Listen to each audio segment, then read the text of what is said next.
Hulk Hogan didn't become the biggest name in wrestling history by accident. He became a legend because he had the most brutal, most legendary rivals who made him look like an absolute superhero. From shocking betrayals that broke hearts around the world, to 400-pound monsters trying to crush his spine, to supernatural nightmares that defied every law of nature, it's time to honor the forgotten legends who gave everything they had to make Hogan the ultimate American hero.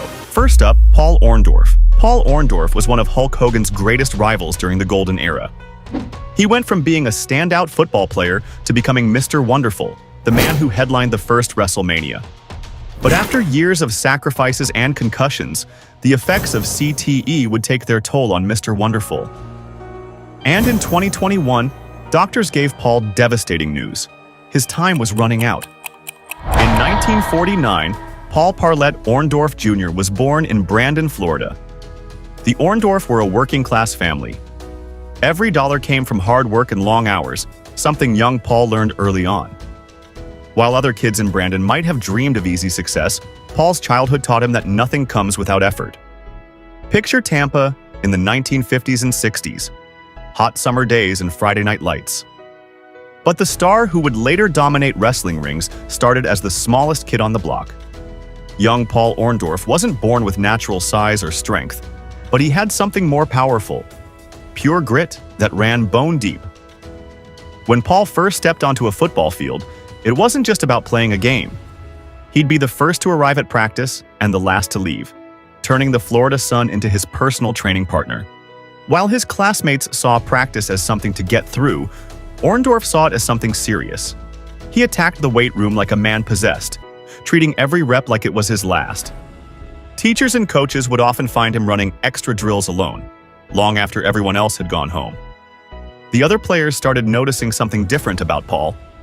He was smaller, but he hit harder, ran faster, and simply wanted it more than anyone else. The New Orleans Saints picked Paul Orndorff in the 1973 NFL Draft. The Saints thought they had found a player who could do it all. But Paul was starting to hear the call of the wrestling ring, even as he practiced with the NFL. The path wasn't straightforward. He tried playing for the Chicago Bears, but things didn't click. When he got hurt playing in the World Football League, some might have seen it as bad luck. But really, these setbacks were just pushing Paul toward what he was meant to do. Everything changed when his father-in-law helped him get into wrestling. In 1976, fans at Mid-Southern Wrestling saw Paul for the first time. He didn't start small. He went right after the biggest name there, Jerry Lawler. It was like lighting a fire in the arena, and Paul knew he had found his place. Just a year later, in 1977, Paul was already wearing championship gold. Winning the NWA Southern Heavyweight Championship showed everyone that he wasn't just some football player trying to wrestle. He was a natural star. When he moved to wrestle in the tri-state area, he found himself fighting the mighty Ernie Ladd. They had amazing matches, and Paul even won the North American Heavyweight title twice. What made Paul special wasn't just that he could wrestle, it was how fast he got good at it. While most new wrestlers took years to learn, Paul seemed to know what to do right away. He wasn't just good at wrestling, he was changing it, helping create a new era in the sport that would last for years to come. In his early wrestling days, Paul became a star in the National Wrestling Alliance. His fights with the masked superstar were so fierce, people started calling him the Brandon Bull, remembering his football days. By 1979, he was on top of the world, winning the World Tag Team titles with Jimmy Snuka. He kept winning in Southeast Championship Wrestling too, taking tag team gold with partners Dick Slater and Norval Austin. The year 1980 saw Paul make Mid-South territory his home, and that's where he really caught fire. He had a wild rivalry with Ken Mantell that ended with someone losing their hair. Then he shocked everyone by turning bad after Jake the Snake Roberts won the North American title that Paul wanted so badly. But Paul got his way in the end. On July 4th, 1981, he won that title himself. His time as champion wasn't quiet. He fought some of the biggest names around. The $1 Million Man and Dusty Rhodes gave him some of his toughest fights. But it all went south when his friend Bob Roop stabbed him in the back. Their friendship turned into one of the nastiest fights in Mid-South, and by early 1982, Paul had had enough. He packed his bags and left Mid-South behind, ready for something bigger. The thing about Paul was that he didn't just wrestle matches. He told stories in the ring. Every fight meant something. Every title had a purpose. When he was a good guy, fans loved him. When he turned bad, they hated him just as much. He could make people feel something just by walking into the arena. His matches with the $1 Million Man weren't just wrestling. They were like watching a movie where you didn't know who would win. Those years taught Paul everything he needed to know about being a star. He learned how to work a crowd, how to make people care, and most importantly, how to leave them wanting more. Each territory he wrestled in made him better, smarter, and more ready for the bright lights that were coming his way. Little did anyone know, but Paul Orndorff was just getting started. Paul's return to Georgia Championship Wrestling lit up the whole territory. His fights with Buzz Sawyer were so intense that when he finally won the National Heavyweight Championship, the fans went wild. He even gave up the title for a shot at Ric Flair's World Championship. That's how badly he wanted to be the best. When that didn't work out, Paul came back for his old title. He had crazy matches with the Super Destroyer and the Masked Superstar, trading the belt back and forth. But then Larry Zbyszko played dirty, using Killer Tim Brooks in a sneaky plan that cost Paul his championship. Looking for new fights and bigger crowds, Paul headed to Japan in 1983. There, he took on the best wrestlers Japan had, guys like Riki Choshu and the legendary Antonio Inoki. He even teamed up with the giant Big John Studd, making quite a name for himself overseas. Then came the moment that would change everything. Paul walked into the World Wrestling Federation. But he wasn't just another new guy trying his luck.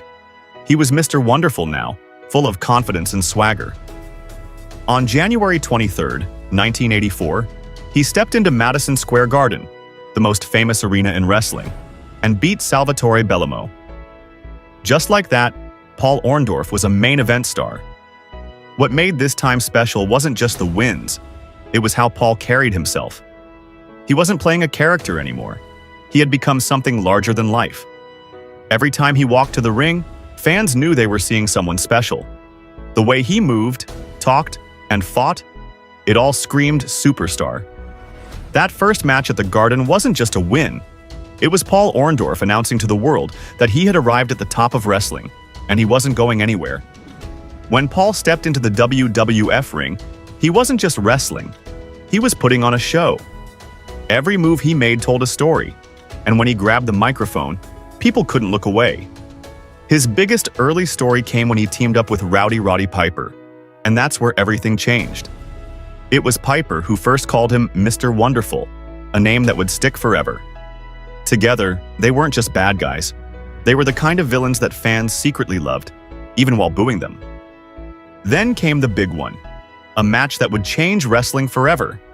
Paul and Piper took on the biggest stars around, the famous actor Mr. T and the mighty Hulk Hogan at the very first WrestleMania. This wasn't just another wrestling match in some small town. This was Hollywood meets wrestling, with celebrities everywhere and millions watching. Wrestling was growing up, becoming something bigger than it had ever been before. Every time Paul and Piper showed up, they got under people's skin in the best way. They weren't just wrestlers being mean, they were artists playing their parts perfectly. When they walked down the aisle at WrestleMania, they knew they were part of something special. This match wasn't just about winning or losing, it was about showing the world that wrestling could be as big as any other entertainment. What made Paul and Piper so good together was how real they felt. While Hogan and Mr. T were like superheroes, Paul and Piper were like the cool bad guys in a movie. They dressed sharp, talked smart, and made people want to see them get beaten up, but also secretly hoped they'd show up again next week. They weren't just wrestling bad guys anymore. They were helping turn wrestling into the huge show business it would become. That first WrestleMania match helped change everything about wrestling. It brought in new fans, made wrestling cool, and showed that a wrestling show could be as big as any movie or concert. And right in the middle of it all was Paul Orndorff, playing his part perfectly as Mr. Wonderful, helping turn wrestling into something wonderful indeed. The famous WrestleMania match came down to one wild moment. Bob Orton, who was supposed to help Paul win, messed everything up. He tried to hit Hogan with his cast but hit Paul instead. That one mistake let Hogan pin Paul for the win, and everything fell apart after that. Paul was burning mad about losing, But things got even worse. On Saturday night's main event, one of wrestling's biggest TV shows back then, Piper and Orton turned on him.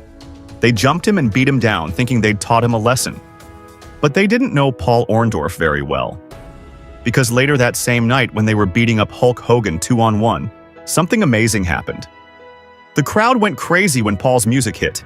He ran to the ring like a man on fire, but this time he wasn't after Hogan. He was coming to save him. Nobody could believe their eyes. The man who had been one of wrestling's biggest bad guys was now standing side by side with its biggest hero. The fans went wild, and just like that, Mr. Wonderful had gone from villain to hero in one unforgettable night. This wasn't just another wrestling story. It was like watching someone change right before your eyes. One minute, Paul was the guy everyone hated. The next, he was the guy they couldn't stop cheering for. The way he ran down that aisle, the look in his eyes, the way he fought off his old friends. It all felt real. Because with Paul Orndorff, even when the story was bigger than life, he made you believe every second of it. That night showed what made Paul special. He could make you hate him one minute and cheer him the next, and both felt just as real. His switch from bad guy to good guy wasn't just another wrestling turn. It was the start of one of the biggest stories wrestling would ever tell. When Paul finally broke away from Bobby Heenan, everyone knew things were really changing. It wasn't just another wrestling moment. Paul had picked his side, and he was sticking with it. Now he was fighting alongside Hulk Hogan, the biggest good guy in wrestling, and fans couldn't get enough. Paul and Hogan became an unstoppable team, traveling all over America to fight Piper and Orton. Every city they visited turned into a battleground. While Hogan had to defend his championship against other challengers, Paul took it upon himself to handle both Piper and Orton one-on-one. These weren't just normal matches. They were all-out wars that often ended with both guys still wanting to fight more. The fans who used to hate Paul now couldn't cheer loud enough for him. Every time he hit his finishing move, the piledriver, the buildings would shake with excitement. What made these fights special wasn't just who won or lost. It was how personal everything felt. When Paul fought Piper or Orton, you could feel the bad blood between them. These weren't just wrestlers doing moves. They were telling stories of betrayal and revenge. Night after night, city after city, Paul proved he belonged at the top of wrestling. He wasn't just Hogan's friend. He was a star in his own right. The way he carried himself had changed too. Instead of bragging about being Mr. Wonderful, he was showing it in the ring. He still had that swagger, but now he was using it to fire up the crowd instead of making them angry. This time in Paul's career showed just how good he really was. He could fight the biggest names in wrestling and look like he belonged. Whether he was teaming with Hogan or fighting on his own, Paul Orndorff had become one of wrestling's most popular stars, and he did it by being exactly who he was: wonderful. When Paul fired Bobby Heenan, he made a dangerous enemy. Heenan was so mad he offered $25,000 to anyone who could take Paul out. When nobody could do it, he doubled it to $50,000. That's when wrestling legend Bruno Sammartino stepped in as a referee to keep things fair. But when Piper and Orton started picking fights with Bruno too, he joined forces with Paul, making their battles even bigger. Paul wasn't just fighting Heenan's guys. He was also teaming up with the massive Andre the Giant and taking on tough guys like Don Muraco. But something else was eating at Paul. People started calling him Hulk Jr. Adrian Adonis kept making fun of him, saying he'd gone soft since becoming Hogan's friend. The breaking point came when Paul tried to call Hogan on TV, but Hogan was too busy training to talk. Paul started acting different after that. When he and Hogan were supposed to fight the Moondogs together, Paul wanted to prove he could do it alone. He didn't need Hogan's help. Then came the match that changed everything. Fighting Big John Studd and King Kong Bundy, Paul and Hogan bumped into each other. Paul got hurt and had to leave for a while. When he came back, nobody knew what to expect. Paul walked down to the ring like nothing had changed. Then, in a moment nobody will ever forget, he turned on Hogan. One big clothesline and then his famous piledriver. Just like that, Paul Orndorff had shocked the wrestling world. All those people calling him Hulk Jr. had finally pushed him too far. That moment wasn't just about Paul turning heel again. It was about him standing up and saying he was his own man. He didn't need to be Hogan's friend to be a star. He was Mr. Wonderful Paul Orndorff, and he was done living in anybody's shadow. The way he did it, the surprise, the violence, the perfect timing, showed why Paul was one of the best at telling stories in the ring. Paul's fights with Hulk Hogan weren't just wrestling matches. They were some of the best stories ever told in the ring. While Hogan was the all-American hero in his red and yellow, telling kids to say their prayers and eat their vitamins, Paul was showing a different side of success. He was the guy who thought he was better than everyone else and wasn't afraid to prove it. When these two fought, it felt personal. It wasn't just about who was stronger. It was about Paul being sick of living in Hogan's shadow. Every time they locked up, you could feel years of built-up anger coming out. Paul wanted to prove he didn't need Hogan's friendship to be a star. He wanted to show that Mr. Wonderful was every bit as good as the mighty Hulk Hogan. Their matches told a story that any fan could understand: jealousy, betrayal, and pride. When Paul hit Hogan with that clothesline and piledriver, it wasn't just another wrestling move. It was him saying, "I'm not your sidekick anymore." The fans who used to cheer both men now had to pick sides, and the buildings would shake with boos and cheers whenever they fought. What made these matches special was how real they felt. Every punch, every move, every time they stared each other down, you could feel the heat between them. Paul wasn't just another bad guy for Hogan to beat. He was someone who knew all Hogan's moves, who had fought beside him, and now wanted to prove he could beat him. This wasn't just good guy versus bad guy. It was about two of the biggest stars in wrestling going all out to prove who was better. Paul showed that being wonderful didn't mean being nice. It meant being the best, no matter who you had to beat to prove it. Their rivalry became one of wrestling's greatest stories because both men made you believe every second of it. The year 1986 marked a big change in how Paul showed up in the ring. He wasn't just a simple bad guy anymore. He became something more interesting. Some nights he'd be the villain everyone hated, other nights he'd be the tough guy fans couldn't help but cheer for. This was new for wrestling back then, when most wrestlers were either pure good guys or pure bad guys. Paul started doing things that made fans think twice about booing him. Even when he was being mean, he had his reasons that made sense. When he'd grab the microphone, he wouldn't just yell about how great he was. He'd tell the crowd why he did what he did. He made people understand him, even if they didn't agree with him. In the ring, every match was like watching a different chapter of Paul's story. Sometimes he'd cheat to win and act proud of it. Other times he'd fight fair and tough, showing he could beat anyone straight up if he wanted to. The way he carried himself, that Mr. Wonderful swagger, stayed the same. But now it meant different things at different times. This made his matches more exciting because you never knew which Paul would show up. He might be the sneaky villain one week, then the misunderstood tough guy the next. Each fight felt different from the last, but they all fit together in the bigger story of who Paul Orndorff was becoming. What made this so special was how ahead of its time it was. While other wrestlers were stuck playing the same character every night, Paul was showing that wrestling could be more like a TV show, with characters that changed and grew. He wasn't just wrestling matches anymore. He was helping change how wrestling told its stories. The late 1980s brought Paul his toughest fight yet, but this time it wasn't in the ring. A bad neck injury had him facing something every wrestler fears: the end of their career. For a guy who built his life around being physically perfect, this hit especially hard. Some thought Mr. Wonderful might be done for good. But Paul tackled rehab the same way he tackled everything else, with pure determination. The same drive that got him through football practice in Tampa, that pushed him to become a wrestling champion, now went into healing his body. Every day was like training for the biggest match of his life, except his opponent was his own injury. When he came back to wrestling, fans saw something different in him. Sure, he was still Mr. Wonderful, still had that confident strut to the ring, but now there was something more. He was proving that nothing could keep him down.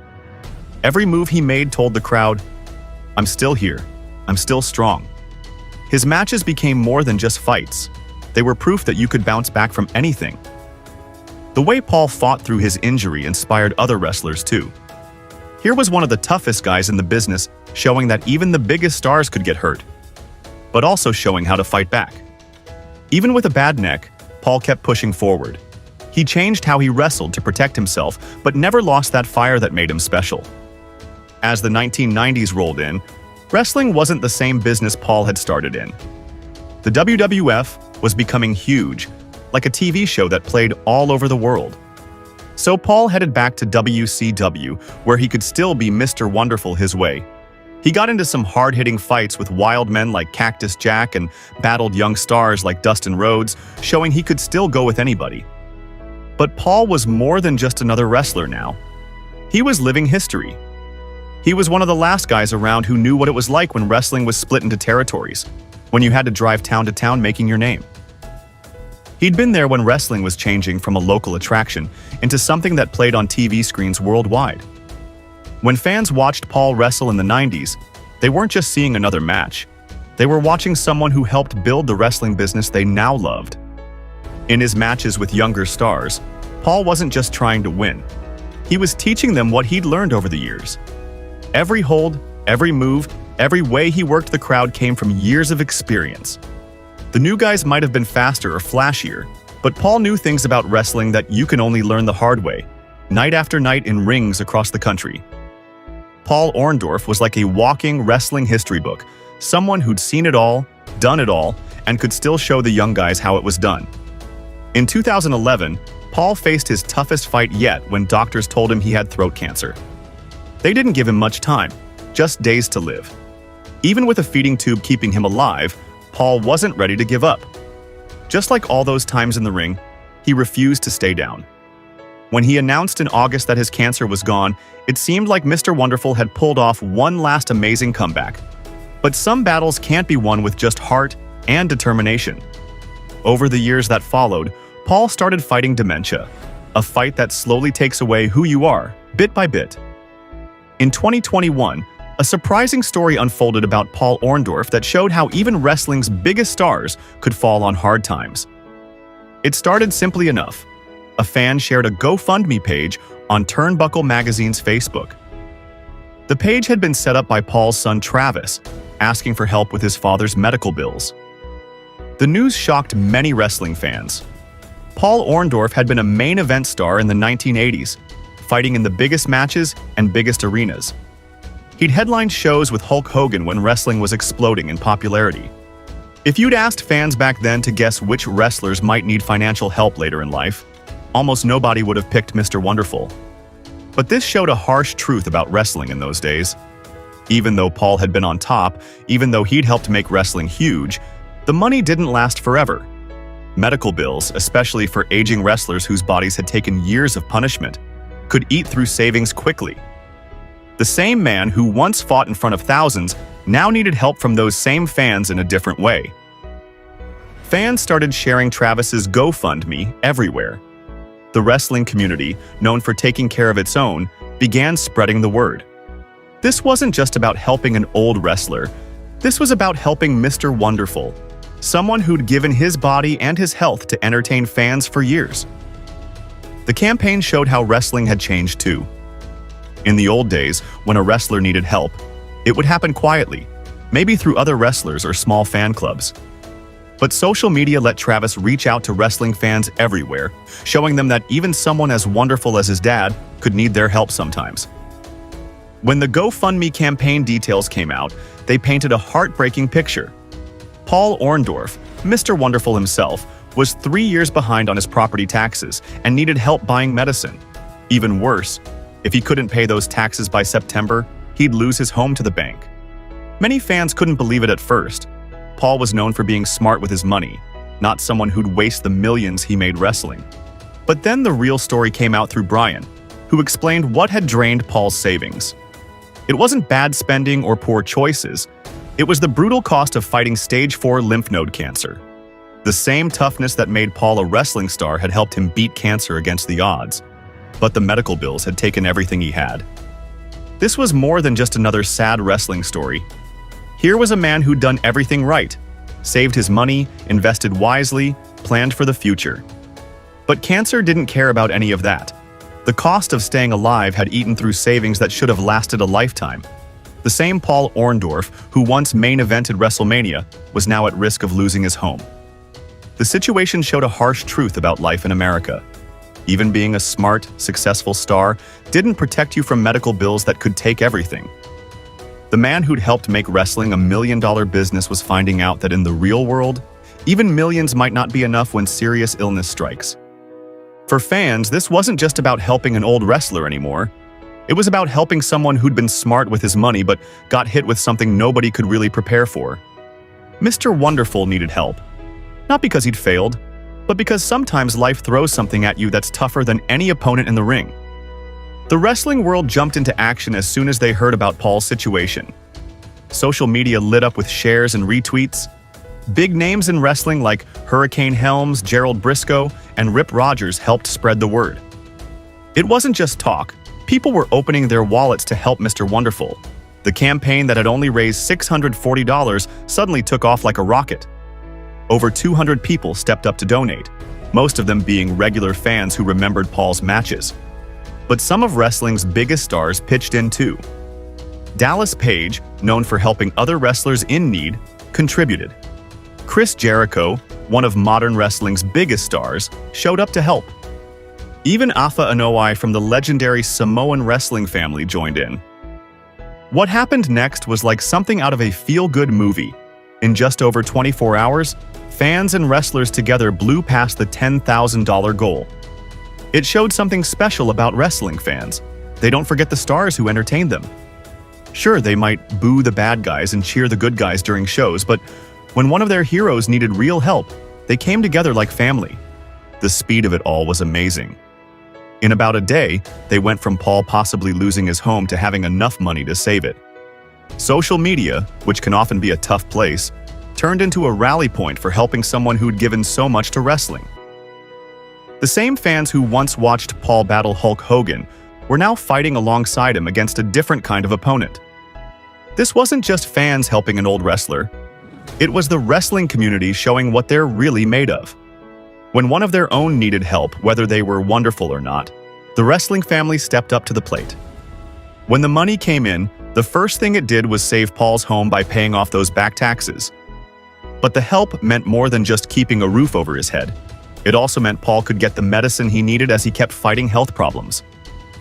The cancer he'd beaten had left him with memory issues, and things got even tougher when doctors found signs of CTE, brain damage that many old wrestlers deal with from years of taking hits to the head. Brian Blair, who knew Paul well, shared some bittersweet news about his friend. "He's healthy," Blair said, talking about how amazed everyone was that Paul beat stage 4 cancer when they thought they might lose him. But beating cancer came with a price. It put extra stress on his brain, which was already dealing with damage from all the concussions he'd taken in the ring. The doctors had found something called tau in Paul's brain, a sign that shows up in people with CTE. It explained a lot about his memory problems. But even with these challenges, they weren't giving up. They were working on getting his medicine right, hoping that upping the dose might help his memory, since his body was still strong, even if his mind was struggling. It was a tough situation. Here was Paul Orndorff, who'd beaten cancer against all odds, still fighting hard like he always did. His body was winning battles, but his mind was fighting a different kind of match, one caused by all those years of entertaining fans in the ring. The money fans raised wasn't just paying bills, it was giving Mr. Wonderful a chance to keep fighting, to stay in his home, and to get the help he needed for both his body and his mind. The whole thing showed something important. The same tough spirit that made Paul Mr. Wonderful in the ring was still there, still fighting, still refusing to give up, even when the fights got harder and the opponents weren't something you could see in the ring. What started as an emergency effort to save Paul's home turned into something even better. While the GoFundMe money helped pay off what he owed, his family did something really smart. They fought for and won a tax exemption. This wasn't just a quick fix. It was a long-term solution that cut his future property taxes by 75%. This big drop in his tax rate meant the money fans donated would stretch much further than anyone first thought. The funds raised wouldn't just save his home for now.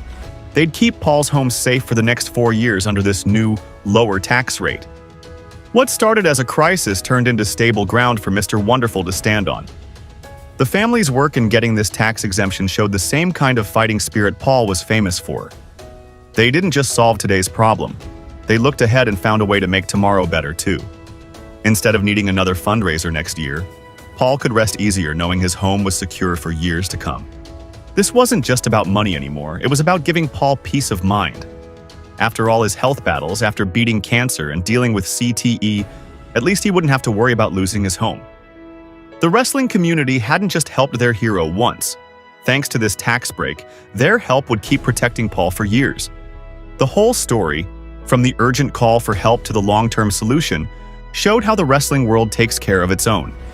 Fans and fellow wrestlers didn't just throw money at a problem. They helped give Mr. Wonderful something wonderful, the security of knowing his home was safe for years to come.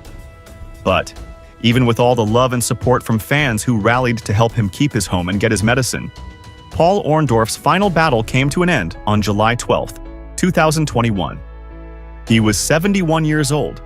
His last years showed the same fighting spirit that made him a wrestling legend.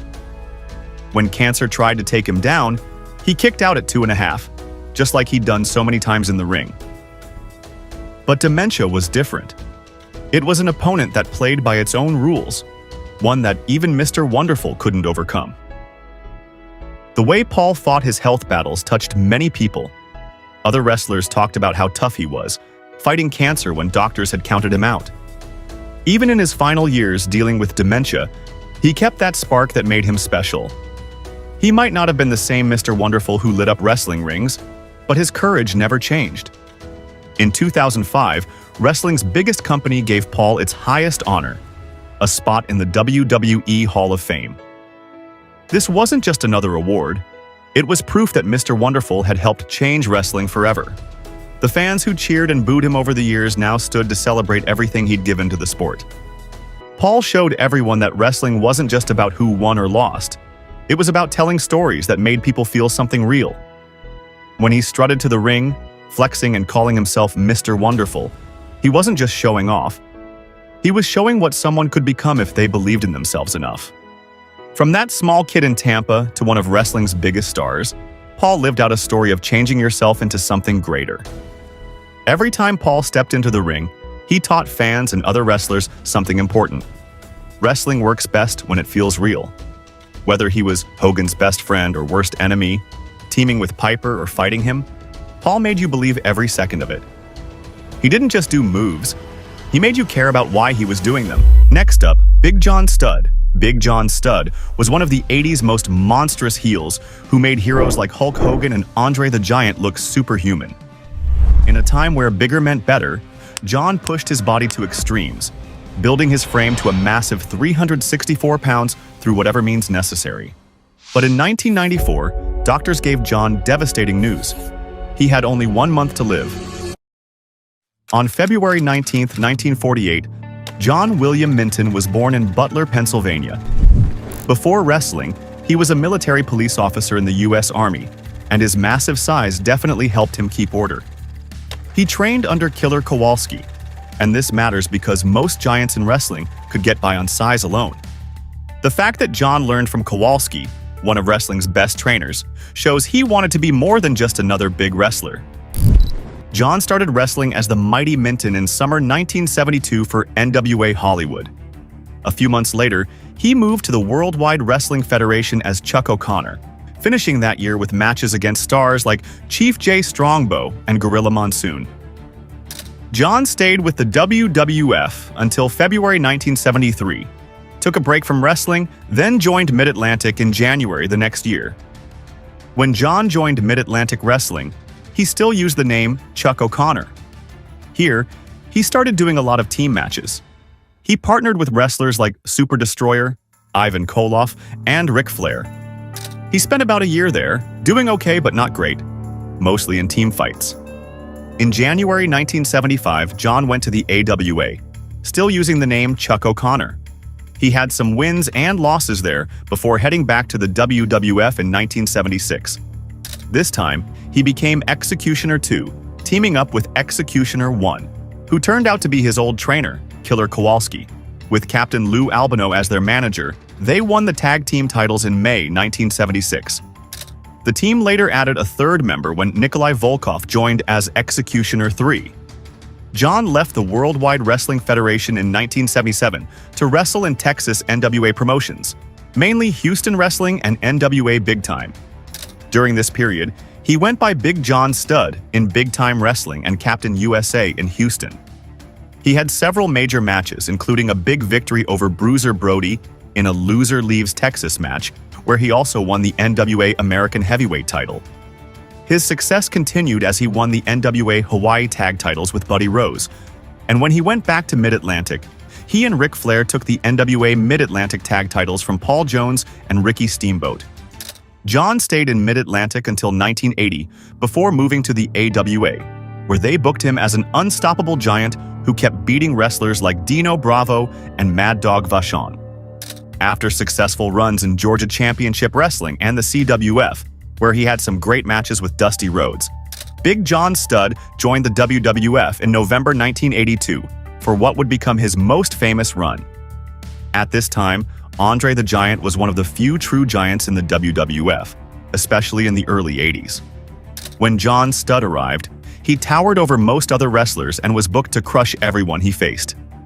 Big John Studd made a perfect bad guy. He was huge, mean, and finished matches quickly. Together with his manager Freddie Blassie, he became the perfect monster villain, even bringing a stretcher to his matches for the opponents he would beat up badly. This, of course, would lead to championship opportunities, where Big John Studd would challenge WWF Golden Boy, at the time Bob Backlund, but the matches would typically end via countout or disqualification. This brings us to the Body Slam Challenge. Classy Freddie Blassie and Big John Studd would state that John could not be body slammed. It was an impossible feat that no man could accomplish. Confident in their statements, Blassie and Studd offered 10 grand, later 15 grand, to anyone who could step up and scoop the big man off his feet. Andre the Giant was the one wrestler everyone believed could do it. When Andre tried to slam Studd, Freddie Blassie stepped in to stop him, which started a major money-making rivalry between these two giants. Studd and Andre went on to have many big matches against each other, including battles inside a steel cage. The feud with Andre the Giant launched John's career to new heights. They were bringing in huge crowds, which helped John get more chances to fight for the title. Before the first WrestleMania, Studd had matches against Hulk Hogan that were different from typical championship matches. Usually, everyone knew who would win when Hogan defended his title, but Studd made people wonder if he might actually beat Hogan. John had all the qualities WWF wanted in a villain champion: size, wrestling skill, the right look, and proven ability to draw crowds with Andre. Though he never took the title from Hogan, their matches were solid. They'd actually wrestled before in Japan during a 1983 New Japan Pro Wrestling tour. Funny enough, Andre was there too and even teamed up with Studd, showing how wrestling stories were totally different in Japan than in America. Later, Studd joined Bobby Heenan's group after he and another Heenan member, Ken Patera, got disqualified in a match against Andre the Giant and SD Jones. After that match, Studd and Patera attacked Andre and cut his hair right in the middle of the ring. The haircutting incident was huge at the time. Fans went wild seeing Andre get beaten and humiliated like that. Nobody treated Andre the Giant this way back then, so seeing him embarrassed in the middle of the ring was shocking. To get back at Studd, Andre took on the $15,000 Body Slam Challenge at WrestleMania 1. The stakes were high. If Andre could slam Studd before time ran out and prevent Studd from slamming him first, he'd win the money. But if Andre failed, he'd have to quit wrestling forever.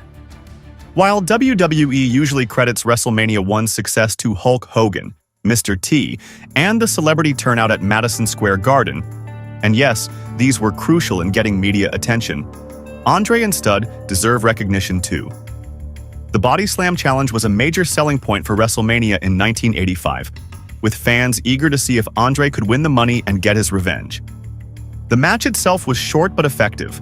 Andre completely overpowered Big John Studd, and when he finally slammed him, the crowd erupted in one of the night's biggest reactions. Andre grabbed the money bag and started throwing cash to the fans. While it wasn't a technical masterpiece, it created a memorable moment that deserves more credit in WrestleMania history. After WrestleMania 1, Studd teamed up with another wrestler from Bobby Heenan's group, King Kong Bundy. Together, they formed one of WWE's biggest tag teams ever. Throughout 1985 and into 1986, Bundy and Studd kept fighting Andre the Giant, who brought in various good guy wrestlers to help him fight back. He partnered with stars like Hulk Hogan, Hillbilly Jim, and Junkyard Dog to battle against Studd and Bundy. The team of King Kong Bundy and Big John Studd seems largely forgotten today, which isn't fair given how intimidating they were as a duo. The issue was really with WWF's booking style back then. They focused on sending fans home happy. Bad guys were there mainly to make the heroes look unbeatable, and Bundy and Studd fell into this pattern. While they had their moments when big matches came around, they usually ended up losing. That's just how it worked if you were a villain back then.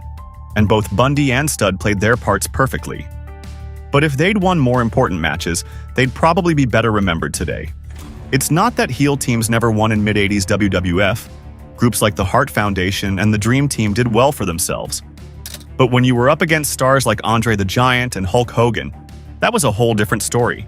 You were there to make them look good. While King Kong Bundy got a main event match against Hulk Hogan at WrestleMania 2, Big John Studd was part of the famous battle royal that mixed wrestlers with NFL players. Studd played a key role, eliminating William the Refrigerator Perry, but then got thrown out himself after shaking Perry's hand. Andre went on to win the battle royal, and Hogan beat Bundy, showing again how the good guys always came out on top. After WrestleMania 2, Bundy and Studd got into a feud with a group called the Machines. Some background here. Andre had missed several matches against Bundy and Studd, which led to Bobby Heenan getting him suspended from WWF. The real story was that Andre's health was getting worse. He was filming The Princess Bride in England, and he wanted to slow down his wrestling career. When Andre came back, he wore a mask and called himself the Giant Machine, supposedly a wrestler from Japan. He teamed up with Super Machine, who was really Bill Eadie. Everyone could tell it was obviously Andre under the mask. He was huge and moved just like Andre. Bobby Heenan kept trying to prove Giant Machine was really Andre, but could never officially prove it.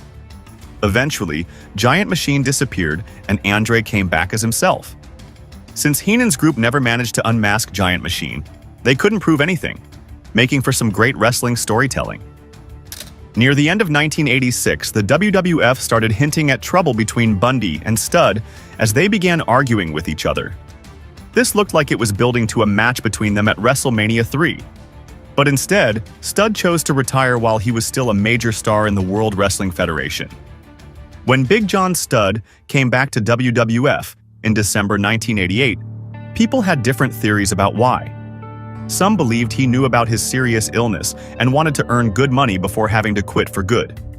Others thought WWF brought him back because Andre the Giant was planning to retire, and they needed another giant to fill his spot, though nobody could really replace Andre. The true reason for Studd's 1988 comeback remains a mystery. The Big John Studd who returned in 1989 just wasn't the same wrestler fans remembered. WWF had grown into a company filled with giant wrestlers, so Studd's size wasn't as impressive anymore. What made things tougher was that these new big guys were more agile in the ring than Studd. There was no getting around that fact. Making him a good guy was another problem, especially without someone like Bobby Heenan doing his talking for him. Now, Studd wasn't bad at promos. He could talk fine. But after having Heenan speak for you, anything else feels like a step down. Plus, WWF in 1989 was full of over-the-top characters who were great at talking. Next to them, Studd's style felt old-fashioned. Studd made his comeback on Brother Love's show segment. Bobby Heenan was thrilled at first, thinking Studd would rejoin his group. But Studd refused because Andre the Giant, his old enemy, was now part of Heenan's team. This turned Studd into a good guy with the fans. Studd winning the 1989 Royal Rumble was a big moment in his career, though it was an unexpected choice by WWF. Most people thought Ted DiBiase or Big Boss Man would win. Back then, winning the Royal Rumble didn't get you anything special like it does today. But it was still a huge achievement for Studd, one that fans still remember well. His last big appearance was at WrestleMania 5, where he was the referee for a match between Jake Roberts and his old rival Andre the Giant. The match ended when Andre got disqualified for attacking Studd from behind. A few months later, on June 4th, Stud had his final WWF match. He left the company because he felt he wasn't getting paid enough. Some say he just packed up and left during a live event, never to return. There were rumors that Jim Herd wanted to bring him to WCW after he left WWF. But Stud was tired of all the traveling that came with being a wrestler, so he decided to retire completely.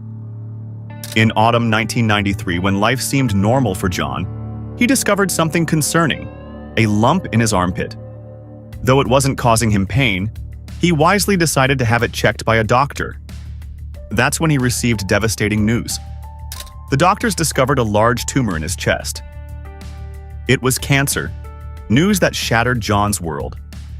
This diagnosis came after years of wrestling in an era that demanded larger-than-life physiques from performers.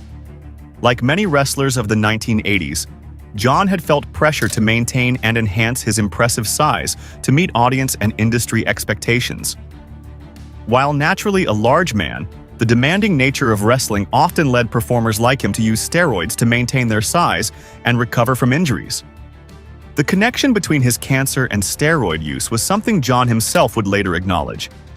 He developed Hodgkin's lymphoma, which doctors linked to his long-term steroid use, a fact he bravely shared as a warning to others. His friend, superstar Billy Graham, later revealed that John had expressed regret about using steroids, believing they contributed to his illness. It was a tragic consequence of an era when even natural giants felt pressured to push their bodies to dangerous extremes. True to his fighting spirit, John faced cancer head-on and began chemotherapy. The treatment was brutal, but it seemed to be working. The tumor started shrinking, and his condition improved. Doctors became optimistic, even suggesting he might return to wrestling within 6 months. It was a ray of hope during a dark time. But in 1994, the cancer returned aggressively.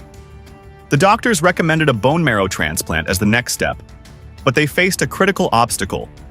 They couldn't find a matching donor for John. With no matching donor, doctors had to deliver devastating news to John. He likely had only about a month to live. Yet even facing these odds, John's fighting spirit remained unbroken. He opted for an extremely risky procedure called an autotransplantation, which carried just a 7% chance of success. Against incredible odds, the procedure worked. The tumor disappeared and John was able to return home to his family. It seemed like a miracle, and everyone dared to hope he'd beaten cancer for good. But in September 1994, just months after returning home, John suffered another setback when his lungs collapsed, requiring immediate hospitalization. Through it all, John kept fighting with remarkable courage.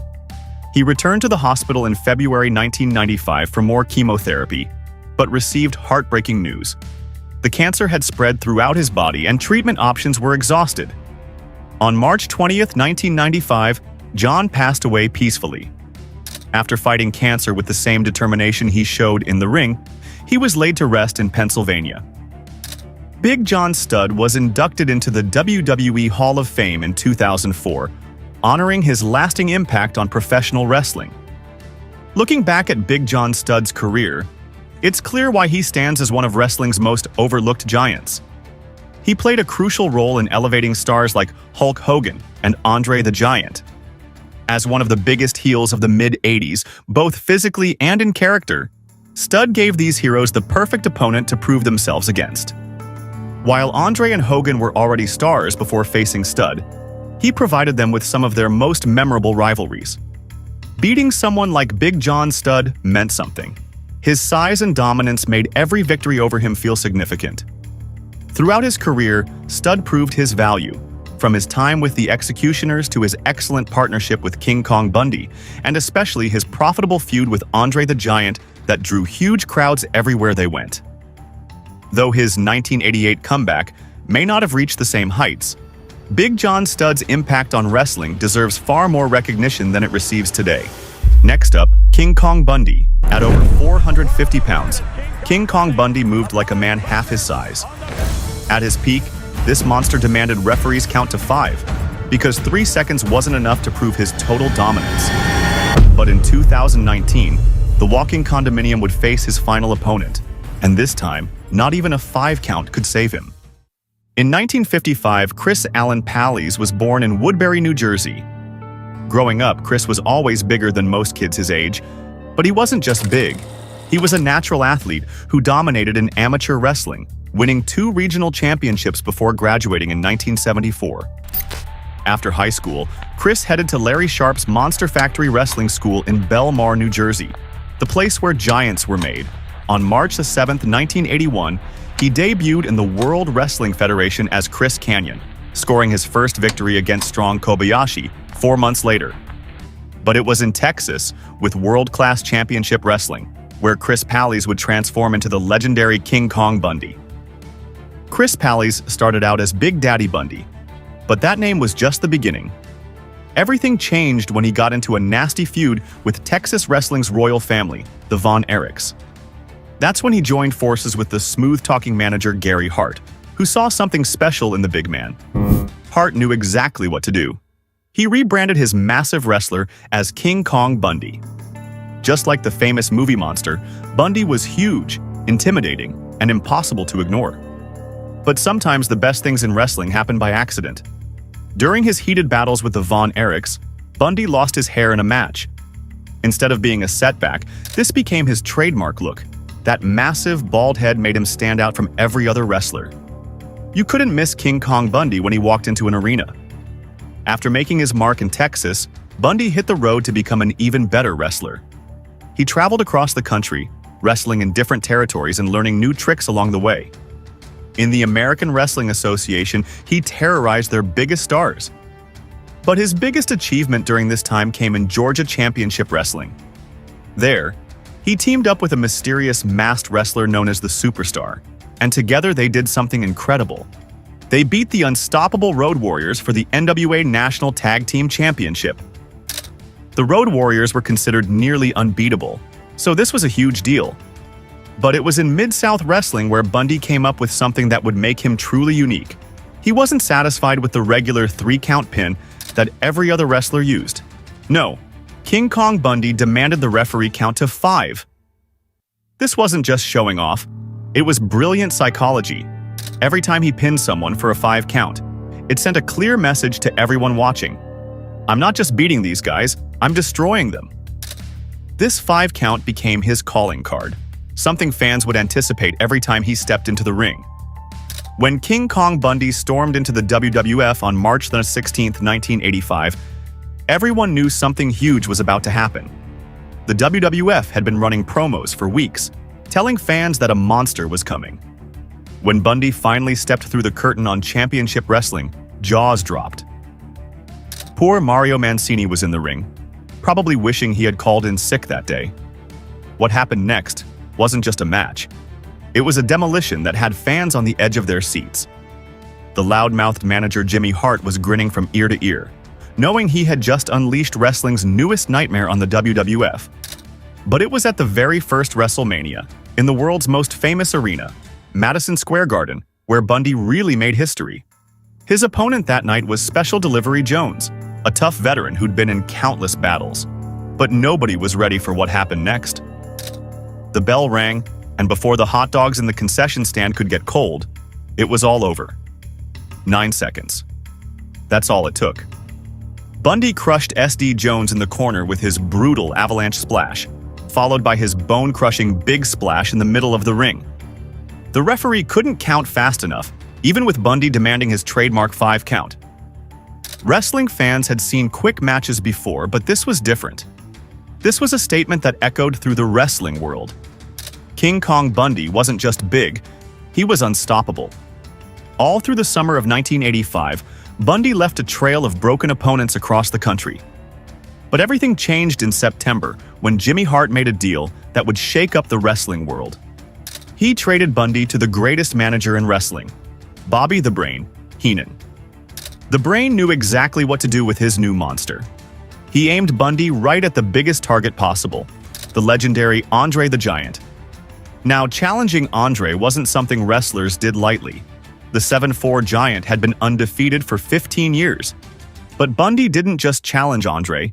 He ambushed him during a match and did the unthinkable. He trapped Andre in the corner and delivered splash after devastating splash until Andre's sternum actually cracked under the impact. The message was crystal clear. King Kong Bundy wasn't afraid of giants. He broke them. This wasn't just another wrestling angle. This was the moment Bundy proved he could destroy anyone, no matter how big or legendary they were. The attack on Andre the Giant wasn't just a one-time thing. It kicked off some of the most exciting matches of 1985. Wrestling fans couldn't wait to see these giants clash. It all started heating up on Saturday night's main event, which was a huge deal because wrestling was rarely on network TV back then. On October 3rd, 1985, everyone tuned in to see an explosive tag team match. In one corner, you had King Kong Bundy teaming up with another giant, Big John Studd. In the other corner stood Andre the Giant, still nursing his injured sternum, alongside the powerhouse Tony Atlas. The building was electric that night. You could feel the tension in the air. But that was just the warm-up. The WWF raised the stakes even higher in the second match when Andre brought in the biggest star in wrestling, the WWF Champion himself, Hulk Hogan. Just imagine this scene. Andre the Giant and Hulk Hogan, probably the two most famous wrestlers in the world, standing together in one corner while Bundy and Studd, two massive monsters, waited in the other. These matches showed everyone a different side of Bundy. Sure, he was devastating in single matches, but now he was proving he could be just as dominant in tag team action. He wasn't just a solo destroyer. He was a smart wrestler who could work with a partner to take down even the biggest stars in the business. Everything came to a head on September 23, 1985, at the world's most famous arena, Madison Square Garden. They called it the Colossal Jostle, and that name wasn't just hype. Picture this: Andre the Giant, all 7 of 4, and nearly 500 pounds of him, finally getting his hands on Bundy one-on-one. The garden was packed to the rafters. Even though Bundy didn't win the match, something more important happened that night. He proved he belonged in the ring with the legendary Andre the Giant. Remember, very few wrestlers could even stand up to Andre, let alone give him a real fight. But Bundy didn't just stand up to him. He made Andre work harder than he had in years. After that night, nobody could say Bundy was just another big guy. He had earned his place among wrestling's elite monsters. After proving he could hang with Andre the Giant, King Kong Bundy had his eyes on an even bigger prize, the WWF Championship around Hulk Hogan's waist. But Bundy didn't just politely challenge Hogan to a match. No, he made a statement that shocked the wrestling world on Saturday night's main event. Together with his massive partner, the magnificent Muraco, Bundy launched a surprise attack on Hogan that left fans gasping. This wasn't your typical wrestling beatdown. They hit Hogan so hard they actually cracked his ribs. Every time Hogan took a breath in the following weeks, you could see the pain on his face. This wasn't just wrestling storyline stuff. Those bruises were real, and everyone knew it. This brutal attack set the stage for something huge: the main event of WrestleMania 2 on April 7, 1986. But Hogan and Bundy weren't just going to have a regular match. No, they were going to be locked inside a steel cage. The build-up to this match was intense. Every time Bundy appeared on TV, he'd remind everyone how he'd injured Hogan's ribs, promising to finish the job inside the cage. Meanwhile, Hogan was selling those injured ribs, making fans wonder if their hero could possibly survive being trapped in a cage with this monster. When WrestleMania 2 finally arrived, the atmosphere was electric. Just imagine this scene: the massive steel cage lowering around the ring, Bundy's intimidating figure filling one corner, and Hogan, still favoring those injured ribs, pacing in the other. What followed was something wrestling fans still talk about today. Bundy used every inch of that cage, throwing Hogan into the steel, squashing him in corners, and coming incredibly close to winning the title several times. The fans were on their feet, holding their breath with every near fall. Could this be the night Hulkamania died? But just when it looked like Bundy might actually pull it off, Hogan found that supernatural strength he was famous for. Fighting through the pain of his injured ribs, he managed to hit his legendary leg drop, the move that had finished off countless opponents before. Even though Bundy didn't win the title that night, he did something just as important. He helped make WrestleMania feel like the biggest event in wrestling. This wasn't just another match. It was a war between giants that proved WrestleMania was truly wrestling's Super Bowl. After the huge cage match with Hogan, Bundy wasn't done making waves. He teamed back up with his old partner Big John Studd, and together they stumbled into one of the strangest and most fascinating feuds in wrestling history, the mystery of the Machines. Here's where things get really interesting. A group of massive wrestlers started showing up in masks, calling themselves the Machines. The leader was Giant Machine, and something about him seemed really familiar. Bobby the Brain. Heenan started putting the pieces together. He was convinced that Giant Machine was actually Andre the Giant in disguise. See, Andre had been suspended at the time, and Heenan believed this was his clever way of sneaking back into the WWF. Bundy and Studd became like wrestling detectives, trying to prove it was Andre under that mask.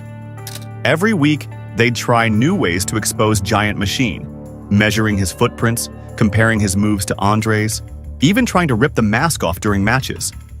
This wasn't just about wrestling anymore. It was like a mystery show mixed with athletics. Fans packed arenas to see these wild six-man tag matches where Bundy, Studd, and Heenan would face different combinations of the Machines and their partners.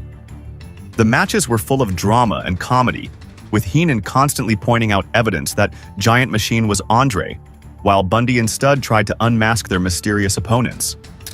But that's not all Bundy was up to during this time. He and Studd set their sights on the WWF Tag Team Champions, the British Bulldogs, Davey Boy Smith, and the Dynamite Kid. Now, this was really interesting because it showed a whole different side of Bundy. The Bulldogs were way smaller but incredibly quick and hard-hitting. Everyone wondered how a monster like Bundy would handle these speedy opponents. But he proved he could do more than just squash people. He adapted his style, showing he could keep up with the Bulldogs' faster pace. Sure, they never won the tag team titles, but these matches proved Bundy wasn't just a one-trick giant. He could work with anybody, big or small, and make the matches exciting. WrestleMania 3 showed fans a side of King Kong Bundy they never expected to see. Instead of battling giants, he found himself in one of the most unusual matches ever, a mixed six-person tag team match involving Little People wrestlers. Bundy teamed up with Little Tokyo and Lord Littlebrook against an odd team of Hillbilly Jim and his partners, the Hang Away. Finally, Bundy had enough. In a moment that made the massive crowd gasp, he grabbed Little Beaver, hoisted him up, and slammed him to the mat.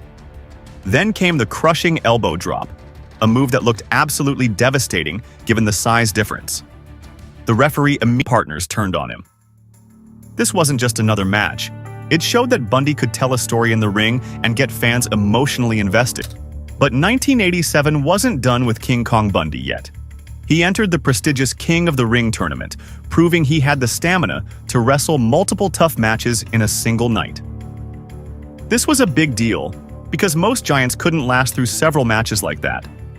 Bundy powered his way to the finals, where he faced the flashy and technical Macho Man Randy Savage. Though Savage eventually won, Bundy showed everyone he could hang with the most skilled wrestlers in the business. Then came one of the biggest moments of late 1987. Bundy actually beat Hulk Hogan. Sure, it was by countout on Saturday night's Main Event 13, but beating Hogan in any way was a huge deal back then. Remember, this is when Hulkamania was at its peak. Even though Hogan got his revenge in the rematch on the next show, that victory proved Bundy was still one of the most dangerous men in wrestling. Anytime he stepped in the ring, fans knew there was a real chance they might see Hulkamania come crashing down. After dominating the WWF for years, Bundy surprised everyone by leaving in early 1988. He mostly stayed away from the big spotlight, showing up here and there in smaller wrestling shows. But you can't keep a monster down forever. In late 1994, wrestling fans' jaws dropped when King Kong Bundy made his return to the WWF. This time, he was part of Ted DiBiase's $1 Million Corporation, a group of wrestlers backed by the $1 Million Man's money. It was like seeing a legend come back to life. His comeback match couldn't have gone better. At the 1994 Survivor Series, Bundy teamed up with another monster, Bam Bam Bigelow. Together, they did something incredible. They were the only survivors in their elimination match against Lex Luger's team of American heroes. For a moment, It felt like the unstoppable Bundy of old was back. But wrestling had changed while Bundy was away. The 1995 Royal Rumble showed just how much. Everyone expected the returning giant to dominate the match. After all, how do you throw someone that big over the top rope? But then something shocking happened. Mabel, another massive wrestler who was on the rise, eliminated Bundy after just 3 minutes. The crowd couldn't believe it. This wasn't how the story was supposed to go for a legend like Bundy. His final WrestleMania moment came at WrestleMania 11, where he faced one of the most intimidating wrestlers ever, The Undertaker. Now, this wasn't quite the same as his legendary cage match with Hogan or his quick victory over SD Jones. But even though Bundy was older now, you could still see flashes of what made him so scary in the first place. When he trapped The Undertaker in the corner for his famous avalanche splash, longtime fans got goosebumps, remembering the monster who had terrorized the WWF in the 1980s. While he didn't win the match, he showed that even in the twilight of his career, King Kong Bundy could still make fans hold their breath whenever he stepped in the ring. After hanging up his wrestling boots, Chris Pallies had to deal with something much tougher than any opponent he'd faced in the ring: the long-term effects of his wrestling career. Like many wrestlers who gave their bodies to entertain fans night after night, Pallies was worried about brain injuries that could affect the rest of his life. He wasn't alone in this fight. Along with other wrestlers, he joined a big lawsuit against WWE, claiming the company hadn't done enough to protect wrestlers from serious head injuries. The lawsuit brought up some heavy issues. It said WWE knew about the dangers of repeated head impacts, but didn't do enough to protect their wrestlers. According to the legal papers, the company didn't just fail to provide proper medical care, they actually tried to hide how serious these injuries could be. This wasn't just about money. It was about wrestling's dark side and the price athletes pay for entertaining fans. Things got complicated when the lawsuit was thrown out by the courts in September 2018. But the effects of this legal battle went beyond the courtroom. Wrestling journalist Anthony Mango from Bleacher Report pointed out something interesting. He believed this lawsuit might be why Pallies never made it into the WWE Hall of Fame. Despite being one of the most memorable big men in wrestling history and helping make WrestleMania the huge event it is today, King Kong Bundy's name was never called for the Hall of Fame. King Kong Bundy wasn't just a monster in the ring. He had a whole other life in the entertainment world. Here's something cool that not everyone knows. The main family in the hit TV show Married with Children wasn't named Bundy by accident. The show's creators were such big wrestling fans that they named the family after King Kong Bundy himself. He even showed up on the show several times, and fans went crazy every time he appeared. But that wasn't his only brush with Hollywood. In the movie Moving, he got to work with comedy legend Richard Pryor. Picture this: the massive King Kong Bundy playing a clumsy mover. It was like seeing your favorite wrestling monster in a whole new light. Then there was Weird Science, where he got to play a wrestling coach. Talk about perfect casting. Who better to teach TV characters about wrestling than a real-life wrestling legend? Later in life, Bundy surprised everyone by stepping onto comedy club stages. That's right. The same guy who demanded 5 counts and crushed opponents in steel cages was now making people laugh on purpose. He traded body slams for punchlines, proving he had a quick wit to match his impressive size. But on March 4, 2019, the wrestling world lost a true giant. Chris Pallies, known to millions as King Kong Bundy, passed away at his home in Glassboro, New Jersey. He was just 63 years old, taken too soon by complications from diabetes. The same town where his incredible journey began now said goodbye to one of wrestling's most unforgettable characters. When we look back at King Kong Bundy's amazing career, we see so much more than just another big guy in wrestling.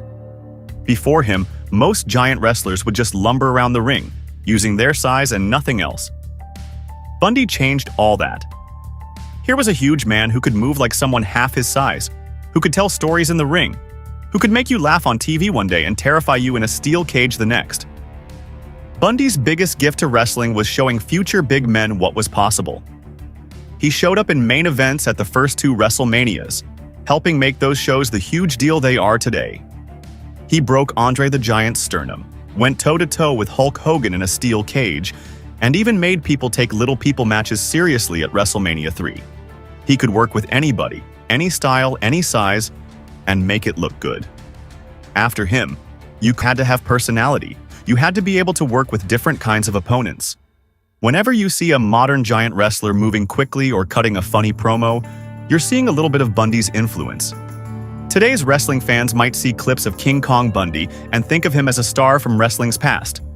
But for those who saw him in his prime, who felt the arena shake when he hit that corner splash, who counted along as referees got to 5, we know we were watching something special. The walking condominium may be gone, but the blueprint he created for future wrestling giants will stand forever. Rest in peace, King Kong Bundy. And thank you for making us count to 5. Next up, Mr. Perfect. Mr. Perfect is the greatest technical wrestler to ever step in the ring. He captured championships in every major territory, mastered moves no one else could execute, and even became wrestling's first true perfectionist who could excel at any sport he touched. But in 2003, one decision would change everything. And it didn't just end Mr. Perfect's career, it tragically ended his life. In 1958, Curt Hennig was born in Robbinsdale, Minnesota. He was the son of Larry the Axe Hennig, one of the most respected wrestlers in the business, soaking up knowledge that would serve him well in the years to come. Wrestling wasn't just something he watched on TV, it was his family's way of life. Growing up, Curt showed early signs that he was something special. In high school, he could do it all.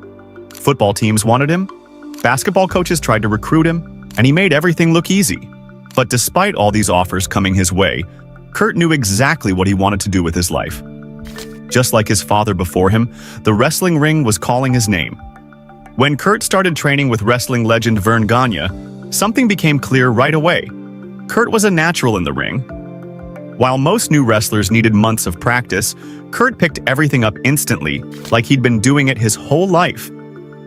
Starting out in the AWA in 1980, Curt felt a lot of pressure on his shoulders.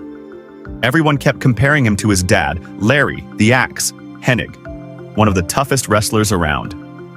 For a young guy just starting out, those were some big boots to fill. That's why in 1981, Curt jumped at the chance to work for Vince McMahon's World Wrestling Federation. The run didn't last long though, as his wife was about to have their first baby. But in that short time, he caught McMahon's eye as someone special. Going back to the AWA turned out to be a smart move. Curt teamed up with a young Scott Hall, and together, they won the tag team titles. They would end up being one of the last great teams in AWA history. But it was when Curt started wrestling on his own that things really took off. In 1987, he hit the biggest moment of his career so far, beating the legendary Nick Bockwinkel to become AWA World Champion. This was huge not just for Curt, but for the whole Hennig family, as even his dad Curt had finally stepped out of his father's shadow. He held that title for over a year, but by the late 1980s, the AWA was in trouble. The company that had been around for decades was starting to fall apart. Lucky for Curt, though, Vince McMahon hadn't forgotten about the talented young wrestler he'd seen years before. As the AWA was heading toward its end, McMahon came calling with an offer that would change everything. When Curt walked back into the WWF in 1988, Vince McMahon could hardly believe how much he'd grown. The young kid who'd briefly worked for him years before had turned into a complete performer. Everyone needed a character, something that would make them stand out from the crowd. That's how Mr. Perfect was born. Looking at Curt's background as a natural athlete who'd excelled at every sport he tried, McMahon knew they had something special on their hands. Yes, they filmed those now famous TV spots showing Mr. Perfect doing amazing things in different sports. Sinking impossible basketball shots, throwing perfect spirals in football, and even bowling perfect games.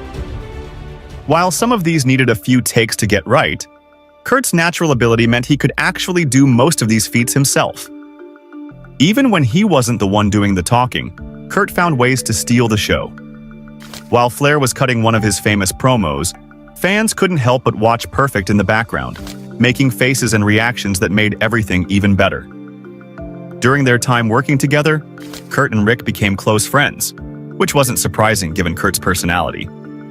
Behind the scenes, Curt was known as one of the most well-liked guys in the locker room. He was always ready with a joke or a prank to lighten the mood, the kind of person who could make everyone laugh even on their worst days.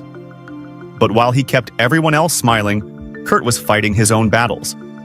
His back wasn't getting any better, and he'd started relying more and more on painkillers just to get through the day.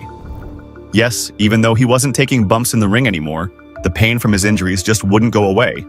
The 1992 Survivor Series was set to feature a huge tag team match: The Ultimate Warrior and Randy Savage against Ric Flair and Razor Ramon. But when Warrior suddenly quit the company right before the show, Vince McMahon found himself in a tight spot. After running through his options, each time ever he'd be playing a good guy. But just like everything else in his career, Kurt made it look easy. Fans who'd spent years hating him now found themselves cheering as he sent his old friend Ric Flair packing back to WCW in a loser leaves town match in January '93. After that, he had good feuds with rising stars like Shawn Michaels and Lex Luger. But something was different this time around. The sad truth was that Kurt just couldn't move like he used to, and both he and the fans could see it. By 1996, Vince McMahon was trying to get Mr. Perfect back in the ring one more time. The timing seemed odd, though. Kurt was about to get a $300,000 payout from his insurance deal, money he planned to use for retirement. Then, out of nowhere, Lloyd's of London refused to pay up. Kurt had his suspicions about this, thinking Vince might have pulled some strings to force him back to work. Yes, while no one ever proved if this was true or not, the whole thing left a bad taste in Kurt's mouth. Angry about the situation, Kurt reached out to Eric Bischoff over at WCW, coming to an abrupt end after what became known as the plane ride from hell. Yes, on a commercial flight back from the UK to the US, several wrestlers got out of hand, but Kurt's actions stood out even among the chaos. After having too much to drink, he got into a wrestling match with Brock Lesnar that ended up with both men crashing into the plane's emergency exit, the kind of thing that could have ended in tragedy. When the dust settled from that infamous flight, several wrestlers lost their jobs, and Kurt was among them. For the next few months, Kurt bounced around the independent wrestling scene. Showing up at CERN in 2002, Curt Hennig's story would come to a tragic end on February 10, 2003. He was supposed to wrestle at the Florida State Fair that day, part of his ongoing effort to climb back to the top of the business he loved. But at 10 p.m. in a moment that would shake the wrestling world, a hotel housekeeper made a devastating discovery: Kurt's body in his room. At just 44 years old, leaving behind a wife and 4 children who would now have to go on without their perfect dad. I lost somebody that meant the world to me. He wasn't only my dad, he was like a brother. He was my hero. When the Hillsborough County Medical Examiner's Office released their findings on March 26, 2003, the official cause was listed as acute cocaine intoxication. But like so many wrestling deaths of that era, the full story wasn't quite that simple. For Kurt's father, Larry the Axe Hennig, things just didn't add up. Speaking in the book The Pro Wrestling Hall of Fame, The Heels, Larry voiced the questions that haunted him. "It's not quite clear to me yet, and perhaps it never will be," he said. "From my standpoint, it just looked like it was one of those one-night deals. Got in with the wrong people." Unlike many veterans who kept their knowledge to themselves, Kurt believed in passing on what he'd learned. Yes, following the example set by Roddy Piper before him, he took countless younger wrestlers under his wing, including future star Brock Lesnar. As Sean Waltman would later recall, Kurt saw teaching others as his duty to the business. But maybe what people remember most about Kurt was his ability to light up any room he walked into. Stone cold. Steve Austin recalled never seeing Kurt in a bad mood, while others talked about how he could turn around the atmosphere in even the most miserable locker room. Today, his legacy lives on through his son Curtis Axel, who carries the Hennig name proudly in the ring. Before every match, Curtis quietly prays to his father. While his story may have ended too soon, his legacy lives on through the countless matches he left behind, the performers he influenced, and the memories he created for fans around the world. Next up, The Undertaker. What if I told you that the most feared wrestler in history is actually the most likable guy in the locker room? Yeah, we're talking about a guy who never broke character for 30 years, went through 17 surgeries just to make sure every match was perfect. So how exactly did a wrestler with an awful career start become the most respected WWE star ever? Well, let's hold on a second. To understand The Undertaker, let's take it back to March 24, 1965, when Mark William Calloway was born in the sprawling city of Houston, Texas. He was the youngest of 5 boys in the family. Already towering at 6'10" in high school, Mark dominated both basketball and football at Waltrip High. His height and talent earned him basketball scholarships, first to Angelina College, then to Texas Wesleyan University, where he starred for the Rams in 1985-86. Everyone expected him to keep playing basketball after college, but instead, wrestling called. He'd loved it since he was a kid, and in late 1986, he started training under veteran wrestler Buzz Sawyer. His first break came with World-Class Championship Wrestling, where he donned a mask and adopted the persona of Texas Red. His first match was a loss against the legendary Bruiser Brody with Percy Pringle, who'd later play a huge role in his career as his manager. Mark moved on to the Continental Wrestling Association, where Dutch Mantle took him under his wing. There, he tried out different characters like the Master of Pain and the Punisher. Success came quickly. As Master of Pain, he beat Jerry Lawler for the USWA World title. And as the Punisher, he won the WCWA Texas title from Eric Embry. Though new to wrestling, Mark carried himself like a pro and earned everyone's respect, quickly becoming known as someone you could count on in the ring. His growing reputation opened doors at World Championship Wrestling in 1990, where he emerged as Mean Mark Callis, embracing a darker, more mysterious persona. The character, as described by legendary announcer Jim Ross, was portrayed as an enigmatic figure with an affinity for Ozzy Osbourne's music and exotic snakes. This new direction led to a partnership with Dan Spivey, forming the imposing tag team known as the Skyscrapers. The duo quickly made their mark, particularly through their memorable feud with the legendary Road Warriors. However, his WCW journey took an unexpected turn when Ole Anderson, the promotion's lead booker, told him he'd never draw a dime in the wrestling business. Boy, was he wrong. Instead of giving up, Mark kept working while quietly planning his exit. During this time, he got a small part in Hulk Hogan's movie, Suburban Commando. This turned out to be huge. Hogan saw his potential and started pushing for WWE to sign him. When his WCW contract ended, he met with Vince McMahon. Surprisingly, the WWF chairman initially showed little enthusiasm for the future superstar. However, this skepticism quickly dissolved as McMahon got to know the performer, leading to a contract offer and the development of what would become one of wrestling's most iconic characters. The result was The Undertaker, a mysterious mortician from Death Valley who couldn't feel pain and put his beaten opponents in body bags. Now, it might seem obvious The Undertaker would work, but back then, most weird wrestling characters failed badly. What made this different was how completely he committed to the role. He tested it out at smaller shows as Kane the Undertaker before his big debut at Survivor Series on November 22nd. Walking out with Brother Love to that creepy music, he made an instant impact, destroying Coco Beware with his tombstone piledriver, then taking out Dusty Rhodes too. He dominated everyone in his path, scaring fans every time he showed up. Brother Love didn't last long as his manager. Instead, he reunited with Percy Pringle, who now played the creepy Paul Bearer. Bearer carried a mysterious urn that seemed to give The Undertaker his supernatural powers. The following spring brought WrestleMania on March 24, 1991, where he would initiate what would become a legendary streak by defeating Superfly Jimmy Snuka with his devastating tombstone finisher. Next came a big feud with Ultimate Warrior, which ended early when Warrior left WWE. But nothing could slow the dead man down. Even though he was supposed to be a bad guy, fans were starting to cheer for him. They couldn't help but be impressed.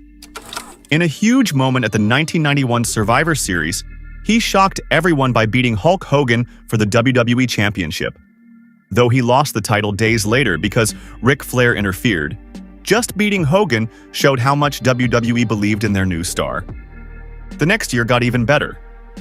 At WrestleMania 8, he kept his perfect record going by beating Jake the Snake Roberts so badly that Jake left WWE for 4 years. This feud turned the dead man into a good guy for the first time, and fans loved it. But things weren't all perfect.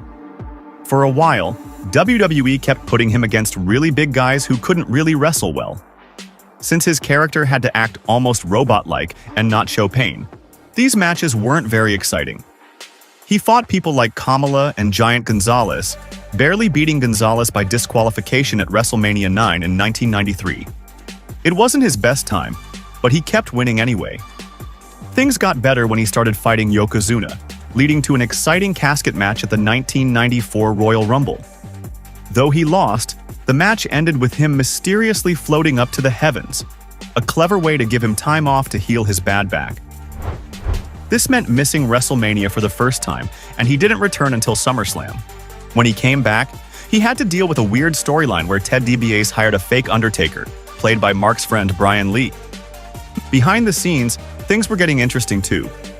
While The Clique, a group consisting of Shawn Michaels, Kevin Nash, Scott Hall, Triple H, and Sean Waltman had a lot of power backstage, The Undertaker formed his own group called the Bone Street Crew. This included wrestlers like Yokozuna, Savio Vega, Charles Wright, the Godwins, and Rikishi. By this point, The Undertaker was so respected that even The Clique didn't mess with him. He became the judge of Wrestler's Court, a way wrestlers would solve their problems backstage when someone broke the unwritten rules. Outside the ring, Mark was starting a family, marrying his first wife Jody Lynn and welcoming their son Gunnar. Meanwhile, his character was evolving from a spooky Undertaker into something more powerful, a gothic figure who could control lightning and manipulate the arena's lights with just a wave of his hands. This new version of the character helped him continue his success. At WrestleMania 11 in April 1995, he beat King Kong Bundy, adding another win to his streak. Shortly after, he had to wear a protective mask because of an injured eye socket, but kept wrestling through his ongoing feud with Ted DiBiase's group. By late '95, he moved back into main events, facing off against Diesel at WrestleMania 12, where he made it 5-0 at the Big Show. But the next night changed everything when Mankind debuted. Unlike anyone before him, Mankind actually got the upper hand against The Undertaker multiple times. Their rivalry led to a brutal boiler room brawl at SummerSlam 1996, where Mankind not only won the match but also convinced Paul Bearer to turn against The Undertaker. It was the first time the dead man seemed truly vulnerable. The rivalry reached new heights at In Your House, Buried Alive in October 1996, where they fought in the first ever Buried Alive match. Though he ended up buried that night, true to his character, the dead man wouldn't stay down. He returned at Survivor Series just weeks later, now looking more demonic than ever as the Lord of Darkness. After finally beating Mankind, he set his sights on bigger goals in early 1997. Following some controversy at that year's Royal Rumble, he earned a shot at the WWE Championship against Psycho Sid at WrestleMania 13. That night, he both won his second WWE title and extended his WrestleMania streak to 6-0. Then came what would become his most memorable storyline yet. Paul Bearer returned, wanting to manage the new champion. When The Undertaker refused, Bearer threatened to reveal a dark secret from his past if he didn't agree. This blackmail would lead to one of WWE's biggest stories ever. The champion reluctantly let Bearer back into his life, but eventually couldn't take the manipulation anymore and refused to work with him. That's when Bearer dropped the bombshell. The Undertaker had a brother named Kane, who was still alive and wanted revenge. It was classic WWE drama at its finest. For months, Bearer kept warning everyone that Kane was coming, revealing that The Undertaker had started a fire years ago that killed their parents and severely burned Kane. While this story played out in the background, the dead man kept defending his WWE title through spring and summer. The pressure finally got to him, though, and he lost the belt to Bret Hart at SummerSlam 1997. Things got even worse when he started a bitter feud with Shawn Michaels, leading to the first ever Hell in a Cell match at In Your House Bad Blood that October. The match would go down as one of WWE's greatest ever, showing everyone that Mark Calloway could really wrestle when given the chance. But just when it seemed The Undertaker would win, Kane finally appeared and cost his brother the victory. Kane's return haunted The Undertaker, as his brother and Paul Bearer kept demanding a match. But The Undertaker refused to fight his own flesh and blood, So Kane took out his anger on other wrestlers instead, destroying both Mankind and Vader. For a moment, it seemed like the brothers might actually reconcile. When DX was making The Undertaker's life miserable, Kane showed up to help him, and everyone thought the family drama was finally over. But it was all a trap. At the Royal Rumble during The Undertaker's casket match against Shawn Michaels, Kane turned on his brother. He not only cost him the match, but trapped him in the casket and set it on fire. Of course, being The Undertaker, he somehow survived. After disappearing for a few weeks, he returned right before WrestleMania 14 with a message. He'd finally face his brother at WWE's biggest show. At WrestleMania, The Undertaker faced his toughest challenge yet in Kane, but still won after hitting 3 tombstone piledrivers, making his streak 7-0. Their feud wasn't over, though. Next month, they met in WWE's first-ever Inferno match, which The Undertaker also won. While Kane moved on to chase Steve Austin's WWE title, The Undertaker renewed his rivalry with Mankind. This led to one of wrestling's most shocking moments ever at King of the Ring. During their Hell in a Cell match, they started on top of the cage, and The Undertaker threw Mankind off, sending him crashing through an announce table 16 feet below. The chaos continued when he later chokeslammed Mankind through the cage itself. After that, he set his sights on champion Steve Austin. Things got interesting when they were forced to become tag team champions together while building to their title match. By SummerSlam on August 30th, any teamwork was gone as they fought for the belt. Leading up to the match, it seemed The Undertaker had finally made peace with Kane. Though Kane didn't get involved and Austin won the match, it soon became clear afterward that the brothers had truly reunited. By October, everything changed again. The Undertaker turned on Kane, reunited with Paul Bearer, and finally admitted he'd killed their parents. His character transformed into a dark priest who sat on an evil throne, leading a group called the Ministry of Darkness. This sinister crew included the Acolytes, the Brood, Midian, Viscera, and the Big Show. The Ministry storyline really heated up in 1999 when The Undertaker set his sights on Vince McMahon himself. In a story that mixed reality and fiction, he tried to take over WWE, while Vince accused him of losing himself in his character. The war got intense, with the dead man terrorizing the entire McMahon family. Things got even darker when he hanged the Big Boss Man at WrestleMania 15 during a Hell in a Cell match, which made his streak 8-0, though fans try to forget this one. Then he tried to force Stephanie McMahon into marriage during a creepy ceremony on Raw that April. He claimed a mysterious, higher power was behind it all, pulling the Ministry's strings from the shadows. Stone Cold stopped the wedding, which led to another title match between them at Over the Edge. The Undertaker won his 3rd WWE Championship that night. 2 weeks later came the big reveal. Vince McMahon was the mysterious higher power all along. Even today, fans consider this one of WWE's worst plot twists ever.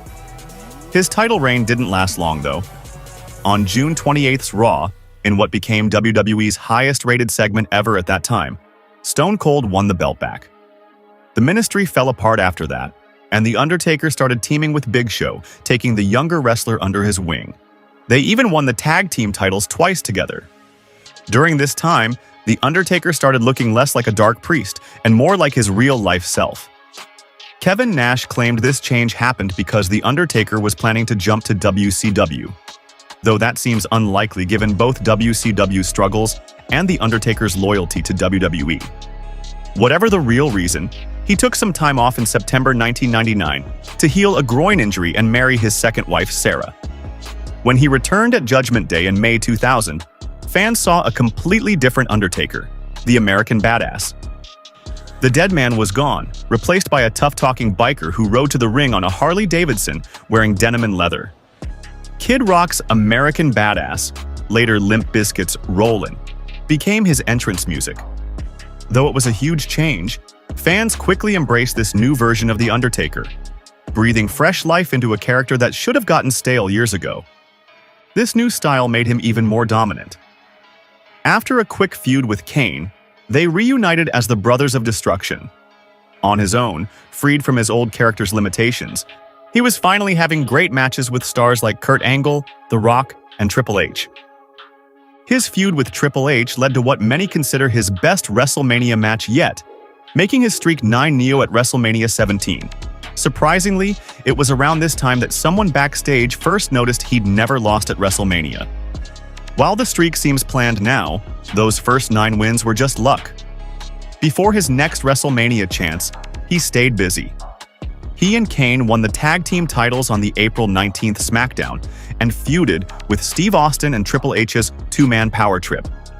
Then came the WCW Invasion, a storyline that would disappoint pretty much everyone. During the Invasion, he had forgettable feuds with Diamond Dallas Page, who they made look weak, and Chronic, leading to one of wrestling's worst tag matches. The bright spot was winning the WCW tag team titles with Kane and helping WWE win at Survivor Series that November. Outside the ring, he and his wife Sarah welcomed 2 daughters, Chasey and Gracie. Meanwhile, after the Invasion ended, he surprised everyone by turning bad guy again. Now calling himself Big Evil, he basically played up being the toughest guy in WWE and dared anyone to test him. At the 2002 Royal Rumble, rookie Maven shocked everyone by eliminating him. Instead of burying the newcomer, The Undertaker used this to help make Maven look good, showing why he was so respected backstage. His kindness to younger talent paid off when he got a dream match against Ric Flair at WrestleMania 18, where he made his streak 10-0. The first WWE draft sent him to Raw, where he quickly beat Hulk Hogan for the Undisputed Championship. As champion, he defended the belt on both shows and helped build up younger stars like Jeff Hardy. His reign ended at Vengeance in July when The Rock won a triple threat match that also included Kurt Angle. After losing the title, he moved to SmackDown and helped make Brock Lesnar look strong, putting on a great hell. In a cell match at No Mercy that October, where they never had to leave the cage. He took a break after that, returning in early 2003 to mentor newcomer Nathan Jones for what was planned as a WrestleMania 19 tag match against Big Show and A-Train. The plans changed when it became clear Jones wasn't ready for TV. Instead, The Undertaker fought alone at WrestleMania, beating both opponents to make his streak 11-0. But fans were getting restless. They wanted the dead man back instead of this biker character.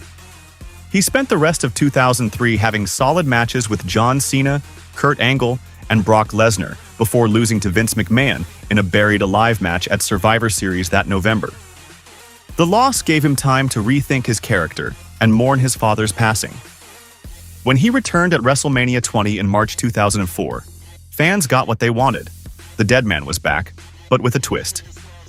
This version kept some of his biker attitude, letting him keep putting on great matches. With Paul Bearer back by his side, he beat Kane for the second time at WrestleMania, making it 12-0. After WrestleMania, he kept Paul Bearer around while feuding with the Dudley Boys, JBL, and Randy Orton. The Orton rivalry would lead to WrestleMania 21, where the streak really became a major storyline. With Orton's legend killer character and rising star status, many fans actually thought he might end the streak. This match created the formula for future WrestleMania matches, intense near falls that kept fans guessing until the end. The Undertaker won again, making it 13-0.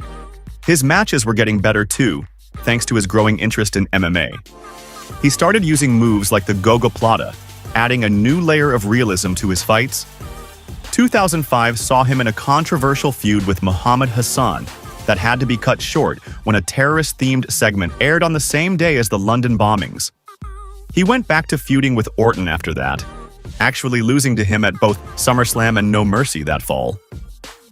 After disappearing for a month, he returned at Survivor Series wanting one more match with Orton, this time inside Hell in a cell.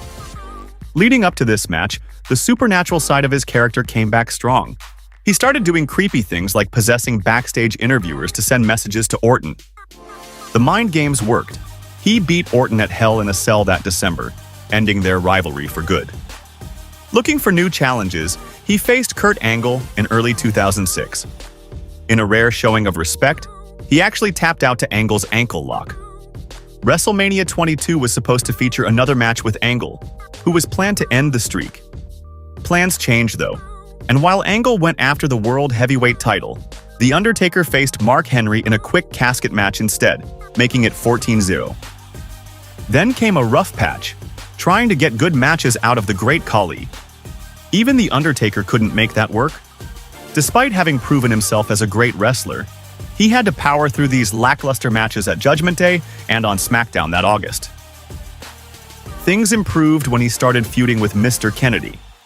Their program ran through the rest of the year, featuring First Blood and ambulance matches.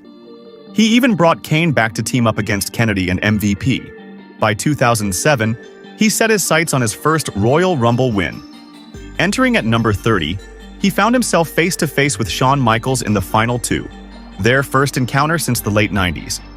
After several close calls, he finally eliminated HBK to earn a shot at Batista's World Heavyweight title at WrestleMania 23.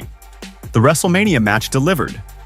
After 16 intense minutes, he both kept his streak alive at 15-0 and won the World Heavyweight Championship. This started a golden period. For the next 6 years, his WrestleMania matches would consistently steal the show and build the streak's legend. His title reign lasted until May 11th, when Edge cashed in Money in the Bank and took the belt. The loss allowed him to heal a bicep injury, keeping him off TV until September. He returned to face Mark Henry briefly, before jumping back into the title picture with Edge and Batista, fighting in both a Hell in a Cell match at Survivor Series and a triple threat at Armageddon, though he couldn't recapture the gold. Looking for another title shot, he entered the 2008 Royal Rumble, starting at number 1 against Shawn Michaels at number 2. This time, HBK got revenge, eliminating him. The Undertaker bounced back next month, winning an Elimination Chamber match against Batista, Finlay, Great Khali, MVP, and Big Daddy V to earn a WrestleMania match against Edge. At WrestleMania 24, he put on another classic, making Edge tap out after 24 minutes to win the World Heavyweight title and push his streak to 16-0. He defended against Edge at Backlash, but Vicky Guerrero's interference got the title vacated. Their feud continued through summer, ending at SummerSlam in Hell in a Cell when he chokeslammed Edge from a ladder through the ring. He moved on to feuds with Big Show and Jeff Hardy until Shawn Michaels made a challenge. HBK believed he could end the streak. Their WrestleMania 25 match was billed as Heaven vs. Hell. Michaels, the born-again Christian in white descending from above, against the demonic Undertaker rising from below. What followed is considered by many the greatest match ever. After 30 intense minutes, the dead man made it 17-0. He took 4 months off after this career peak, returning to chase CM Punk's World Heavyweight title. He won it inside Hell in a Cell that October, holding it until the next February's Elimination Chamber. That night started badly when Pyro accidentally burned his chest and face. It ended worse when Shawn Michaels interfered, helping Chris Jericho take his title. HBK was obsessed with getting another shot after his loss. After failing to win the Royal Rumble, he cost Undertaker the title to force a rematch. The Undertaker agreed, but with one condition: if Michaels lost at WrestleMania 26, he had to retire. Their streak versus career match headlined WrestleMania. Some fans thought it even topped their first match, but either way, after 24 minutes, HBK's career ended as the streak reached 18-0. The Undertaker took time off to heal his aging body, returning to feud with Kane over the World Heavyweight title.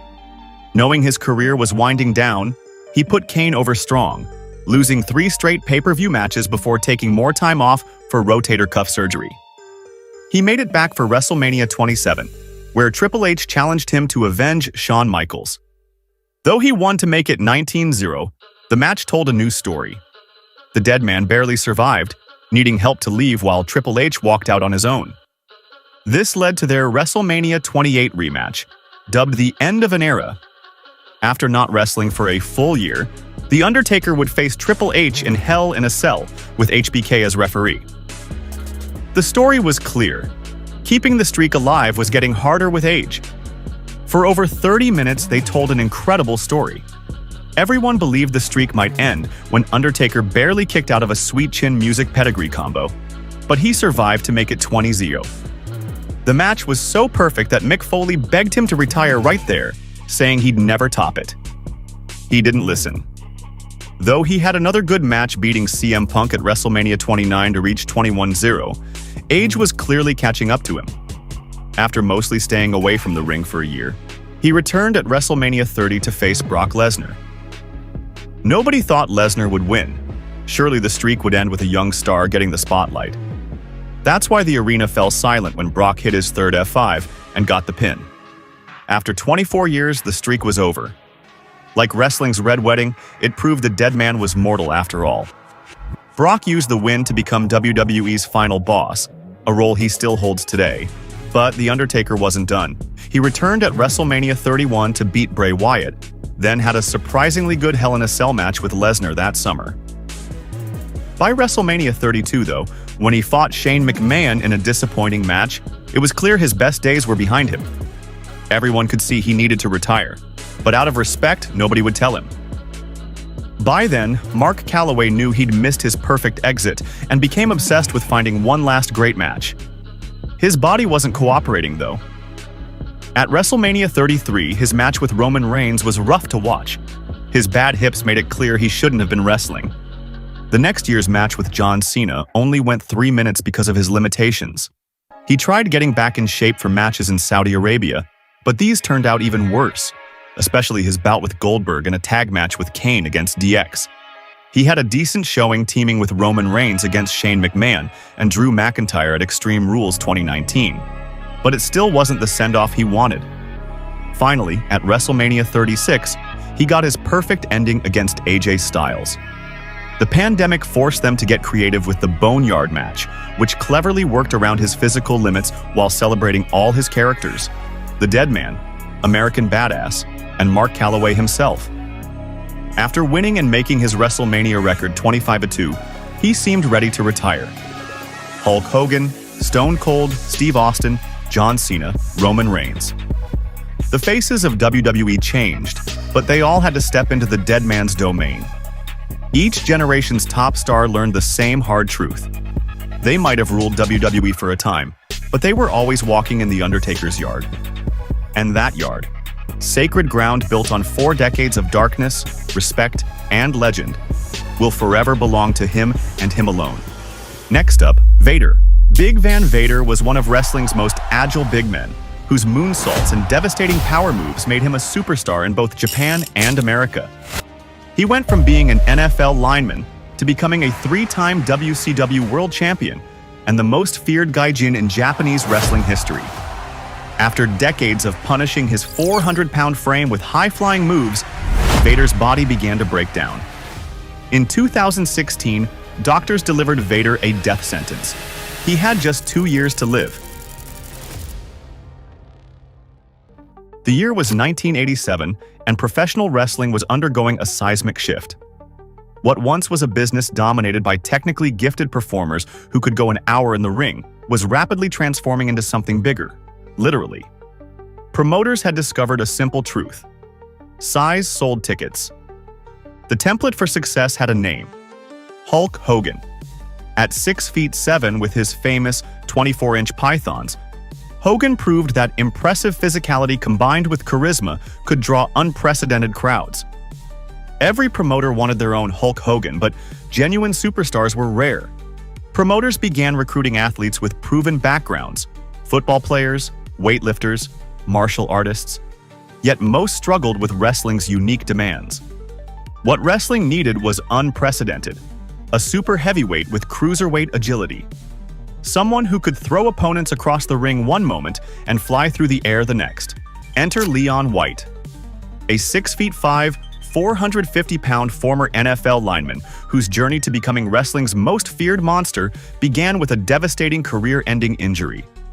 What transforms a broken football player into the embodiment of destruction in the squared circle? For White, this unexpected transformation would take him from the bright lights of the Super Bowl to the smoke-filled arenas of Japan, creating a legacy no one could have predicted. Before he was breaking backs and powerbombing opponents through tables, Leon White was dominating on the football field at the University of Colorado. His exceptional play as an offensive lineman earned him second-team All-American honors, catching the attention of NFL scouts who saw immense potential in his combination of size and athleticism. That potential turned into reality when the Los Angeles Rams selected White in the 3rd round of the 1978 NFL Draft. White's football career seemed to be on the perfect trajectory. By his second season, he he had helped the Rams reach the biggest stage in American sports, Super Bowl 14. Though the Rams ultimately fell to the Pittsburgh Steelers, White had achieved what most NFL players only dream of. His future in professional football looked bright, until fate cruelly intervened. During training camp following that Super Bowl appearance, White suffered a devastating knee injury that would ultimately end his NFL career. In an instant, everything he had worked toward was gone. The rehabilitation was grueling, and the prognosis was clear. His knee would never hold up to the demands of professional football again. What now? It's the question that haunts every athlete whose career ends prematurely. White found himself at a crossroads familiar to many former professional athletes. Still young, physically gifted, but stripped of the identity that had defined him since college. The transition from celebrated athlete to regular civilian can be crushing, and many struggle to find purpose after the roar of the crowd fades away. For 2 years, White searched for a new direction. Then, in 1985, a fortuitous connection changed everything. Brad Rheingans, a former Olympic wrestler turned wrestling trainer, saw something special in White. Where others saw a washed-up football player, Rheingans recognized a rare combination of natural athleticism and imposing size that could translate perfectly to the squared circle. Under Rheingans' guidance, White began the difficult process of learning an entirely new physical craft. The footwork, the body control, the psychology of professional wrestling. It was all foreign territory. But White attacked his training with the same dedication that had once made him an All-American, determined to prove he could excel in this new arena. By December 1985, just months after beginning his training, White made his professional debut for the American Wrestling Association. His initial ring name reflected his football background, Baby Bull. The moniker would later evolve to Bull Power, but the connection to his gridiron past remained clear. Promoters hoped that White's football credentials would give him instant credibility with wrestling audiences. But something wasn't clicking. Despite his imposing presence and growing in-ring skills, White struggled to find his identity in American wrestling. The Bull Power character lacked the distinctiveness needed to stand out in the crowded landscape of 1980s wrestling. He was big, he was strong, but American audiences hadn't yet seen what made him special. Wrestling fans had seen football players try to transition to the ring before, and many had failed to make a lasting impression. White needed something more, a character, a presence, a style that would separate him from every other big man in the business. But that transformation wouldn't happen on American soil. It would require a journey thousands of miles from home. In 1987, White joined a wrestling tour heading to Germany, where he competed for Otto Wanz's Catch Wrestling Association. For many wrestlers, these international tours were simply a way to make extra money and gain experience. For White, it would be the doorway to destiny.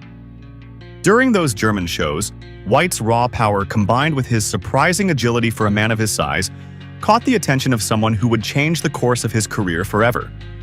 Riki Choshu, a booker for New Japan Pro Wrestling, witnessed White's performances and immediately recognized the potential that American promoters had somehow missed. What Choshu saw wasn't just another big man. He saw a legitimate athlete who moved with uncanny quickness despite his massive frame. He saw a performer who could bring authenticity and danger to the Japanese rings. He saw the monster that wrestling had been waiting for. Choshu approached White with an opportunity that would transform him from a struggling ex-football player into one of the most feared wrestlers on the planet. New Japan Pro Wrestling wanted him, not as Bull Power, but as something entirely new. Something terrifying. Something Japanese audiences had never seen before. For White, this invitation represented more than just another booking. It was a chance to reinvent himself completely. A chance to leave behind the shadow of his football career and forge a new legacy in a land where his size and strength would be weaponized in ways American promoters had never imagined. As White boarded the plane to Japan, he couldn't have known that the character waiting for him would become one of the most iconic in wrestling history. He couldn't have known that the helmet, the mask, and the name they had prepared for him would strike fear into the hearts of wrestlers and fans alike for decades to come.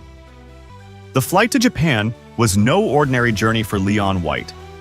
What awaited him wasn't just another wrestling gig, It was a complete transformation that would redefine what a monster heel could be. Japan saw something in the massive American that US promoters couldn't fully envision. A physically imposing force capable of becoming an object of genuine terror, not just another big man going through the motions. When White stepped off that plane in December 1987, he wasn't yet Big Van Vader. The character New Japan Pro Wrestling had in mind would push boundaries in ways the American wrestling scene hadn't dared. Japanese promoters understood that creating a truly fearsome villain required more than just size. It demanded presence, mystique, and the kind of legitimacy that only came from authentic physical dominance. The transformation began with the mask. Not just any mask, but an intimidating black face covering that obscured White's features while emphasizing his massive frame. Then came the crowning touch, the smoking helmet. This wasn't merely a costume piece, it was psychological warfare. As White made his entrance, the helmet would shoot smoke into the arena, creating an otherworldly effect that made fans genuinely uncomfortable. This wasn't your typical wrestling entrance. This was the arrival of something monstrous. The character itself drew inspiration from Japanese folk traditions, giving it cultural resonance that American audiences might not fully appreciate. For Japanese fans, this wasn't just another foreigner coming to their shores. This was a manifestation of something primal and threatening, crafted specifically to provoke visceral reactions. The name itself, Big Van Vader, carried a weight and menace that bull power never could. But the true genius of Vader's Japanese transformation went beyond aesthetics. It was in how perfectly the character aligned with Japan's distinctive wrestling philosophy. Where American wrestling often prioritized theatrical storylines and larger-than-life personalities, Japanese puroresu demanded something more fundamental: believable fighting spirit and legitimate physical confrontation. In the Big Van Vader character, White found the perfect vehicle to embrace this philosophy. Every strike looked and felt devastatingly real. His style didn't just simulate combat, it existed in that razor-thin space between performance and actual fighting. When Vader hit someone, they stayed hit. When he suplexed an opponent, the impact reverberated through the building. The line between Leon White the performer and Vader the destroyer became increasingly blurred. What made him truly revolutionary wasn't just his willingness to hit hard, it was his shocking mobility for a man his size. Most 450-pound wrestlers moved like they were wading through quicksand, but Vader could move with the explosive power of a much smaller man. His signature Vader bomb, climbing to the second rope and launching his massive frame onto a prone opponent, showcased an athleticism that defied physical logic. Japanese fans, with their sophisticated understanding of wrestling as physical art, immediately recognized something special in this gaijin monster. Here was a foreigner who not only respected their wrestling traditions but elevated them through his unique combination of size, power, and athletic ability. He didn't just adapt to the Japanese style, he transformed it through sheer physical dominance. This marriage of character and capability produced moments that transcended typical wrestling fare. On April 24, 1989, Vader achieved something previously unthinkable when he defeated Shinya Hashimoto to become the IWGP Heavyweight Champion, the first foreign wrestler ever to hold Japan's most prestigious title. In a wrestling culture where national pride and fighting honor were central themes, allowing a gaijin to capture their crown was the ultimate acknowledgement of Vader's extraordinary impact. This wasn't just a booking decision, it was a cultural milestone that broke long-standing barriers in Japanese wrestling. For promoters to entrust their championship to a foreigner spoke volumes about Vader's exceptional ability to connect with Japanese audiences through his physical intensity rather than promos or character work. He communicated through the universal language of legitimate toughness. What made Vader's achievement even more remarkable was how he earned Japanese fans' respect despite being positioned as their ultimate adversary. They didn't cheer for him, they feared him. But that fear came with profound respect. His matches became must-see events precisely because they blurred the line between scripted entertainment and genuine physical confrontation. When Vader stepped through the ropes, the stakes felt higher, the danger more palpable. His hard-hitting approach perfectly aligned with Japanese wrestling's emphasis on strong style, a philosophy that valued realistic striking and submission work over theatrical flourishes. Vader didn't just participate in this tradition, he became one of its most feared practitioners. His forearm strikes weren't just for show, they contained enough force to legitimately stagger opponents. His power moves weren't just visually impressive, they carried genuine impact that sometimes resulted in real injuries. Yet what truly separated Vader from other Gaijin monsters who had come before him was his willingness to absorb punishment as readily as he dished it out. Japanese wrestling culture valued fighting spirit above all else, the ability to endure hardship and still push forward. Vader embodied this quality not through dramatic selling, but through his authentic toughness. When struck with a stiff kick or punch, he didn't crumple dramatically. He absorbed the blow and came back with something even more devastating. This combination of believable offense and credible defense made Vader uniquely captivating to Japanese audiences. They recognized in him something rare, a foreign villain who understood and respected their wrestling traditions enough to fully embody them. He wasn't playing a character who could absorb punishment. He was demonstrating authentic toughness that couldn't be faked. As his reputation grew throughout Japan, Vader became more than just another foreign heel passing through. He became a measuring stick, the ultimate test for any Japanese wrestler looking to prove their own fighting spirit. To stand toe-to-toe with Vader and survive was to demonstrate legitimate toughness. To defeat him was to achieve wrestling immortality. What began as a simple character transformation had evolved into something far more significant. Vader had become a revolutionary figure in Japanese wrestling, combining elements that had previously seemed incompatible. He offered the intimidating size that American promotions valued, along with the legitimate physicality that Japanese audiences demanded. He could deliver both spectacular power moves and believable striking exchanges. He could be both a monster heel and a respected fighting champion. This perfect synthesis of traits made Vader not just successful but truly transformative within Japanese wrestling. He didn't just fill a role, he expanded the possibilities of what a Gaijin monster could be. Before Vader, foreign heavyweights in Japan were often one-dimensional attractions. After him, they had a new standard to live up to, one that required not just size but athletic ability, not just presence but legitimate physical credibility. Vader's character revolutionized what a Gaijin monster could be, but the man behind the mask possessed something even rarer, a pain threshold that defied human limits. Most wrestlers build reputations on carefully crafted personas, but Leon White's legend was forged in moments of genuine, jaw-dropping toughness that blurred the line between character and reality.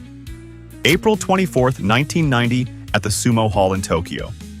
What should have been just another championship defense for Vader against Stan Hansen instead became the night that cemented his superhuman reputation forever. During an exchange of stiff shots, standard for a Japanese strong-style match, Hansen's thumb caught Vader directly in the eye. This wasn't a worked spot or planned moment. The impact was so severe that Vader's eyeball was literally forced out of its socket, hanging against his cheek. For any normal human being, this would mean immediate medical attention. The match would stop. The injury would likely end a career. But Vader wasn't a normal human being. As officials rushed to check on him, Vader did something that still shocks wrestling historians to this day. He reached up, physically pushed his displaced eyeball back into its socket with his own fingers, and demanded the match continue. Let that sink in for a moment. With his eyeball dangling from the socket, Vader's first instinct wasn't to seek medical help. It was to manually reinsert it and keep fighting. The Japanese crowd, already accustomed to incredible displays of fighting spirit, watched in stunned silence as this American monster refused to acknowledge what should have been a catastrophic injury. This wasn't the carefully choreographed violence that defines professional wrestling. This was a moment of legitimate, horrifying trauma that Vader simply decided to work through. And work through it he did, finishing the match despite sustaining an injury that would send most people into shock. What makes this story even more remarkable is that it wasn't an isolated incident. Throughout his career, Vader displayed an almost incomprehensible tolerance for pain that went far beyond professional toughness into something almost mythological. He routinely worked through broken ribs, wrestling full matches while struggling to breathe. He shrugged off hand injuries that would have sidelined other performers for months. Concussions, which are now treated with extreme caution, were just another day at the office for the man behind the mask. This supernatural ability to absorb punishment earned Vader a unique form of respect among his peers, though often from a distance. Many wrestlers who faced him speak of both admiration and hesitation. They respected his legitimacy and commitment to physical intensity, but that same quality made many hesitant to work with him. Being in the ring with Vader meant accepting a simple truth. You were going to get hit, and hit hard. Working with Vader was like being in a car accident that lasted 15 minutes, one former opponent recalled. His forearm shots weren't the theatrical strikes common in American wrestling. They were delivered with thunderous force that could legitimately daze his opponents. In an industry built on the illusion of combat, Vader brought something dangerously close to the real thing. What made Vader truly extraordinary, however, wasn't just his capacity to endure pain. It was how he combined that toughness with unexpected athletic ability. The physics seemed impossible. How could a man weighing over 450 pounds move with such agility? Yet there he was, ascending to the second rope and launching into moonsaults, backward somersaults that smaller cruiserweights struggled to execute properly. Imagine the sight. A man the size of a small refrigerator flying through the air with the grace of someone half his size before crashing down with devastating impact. It wasn't just impressive, it was revolutionary. Before Vader, big men were expected to be plotting powerhouses who relied on size alone. He shattered that template completely, executing drop kicks, leaping clotheslines, and even top rope maneuvers that defied every convention about what super heavyweights could do. This combination created something wrestling had never seen before. A performer with legitimate monster size and power, who could also work at a pace and athletic level previously reserved for much smaller competitors. He wasn't just big, he was explosively agile. He wasn't just tough, he was legitimately dangerous. He wasn't just intimidating, he was technically proficient. Japanese fans recognized this rare combination immediately, embracing Vader as a unique force of nature whose matches delivered something they couldn't see anywhere else. His bouts became must-see spectacles where the impossible seemed routine. Could he really drop-kick an opponent at that size? Could he really absorb that much punishment without flinching?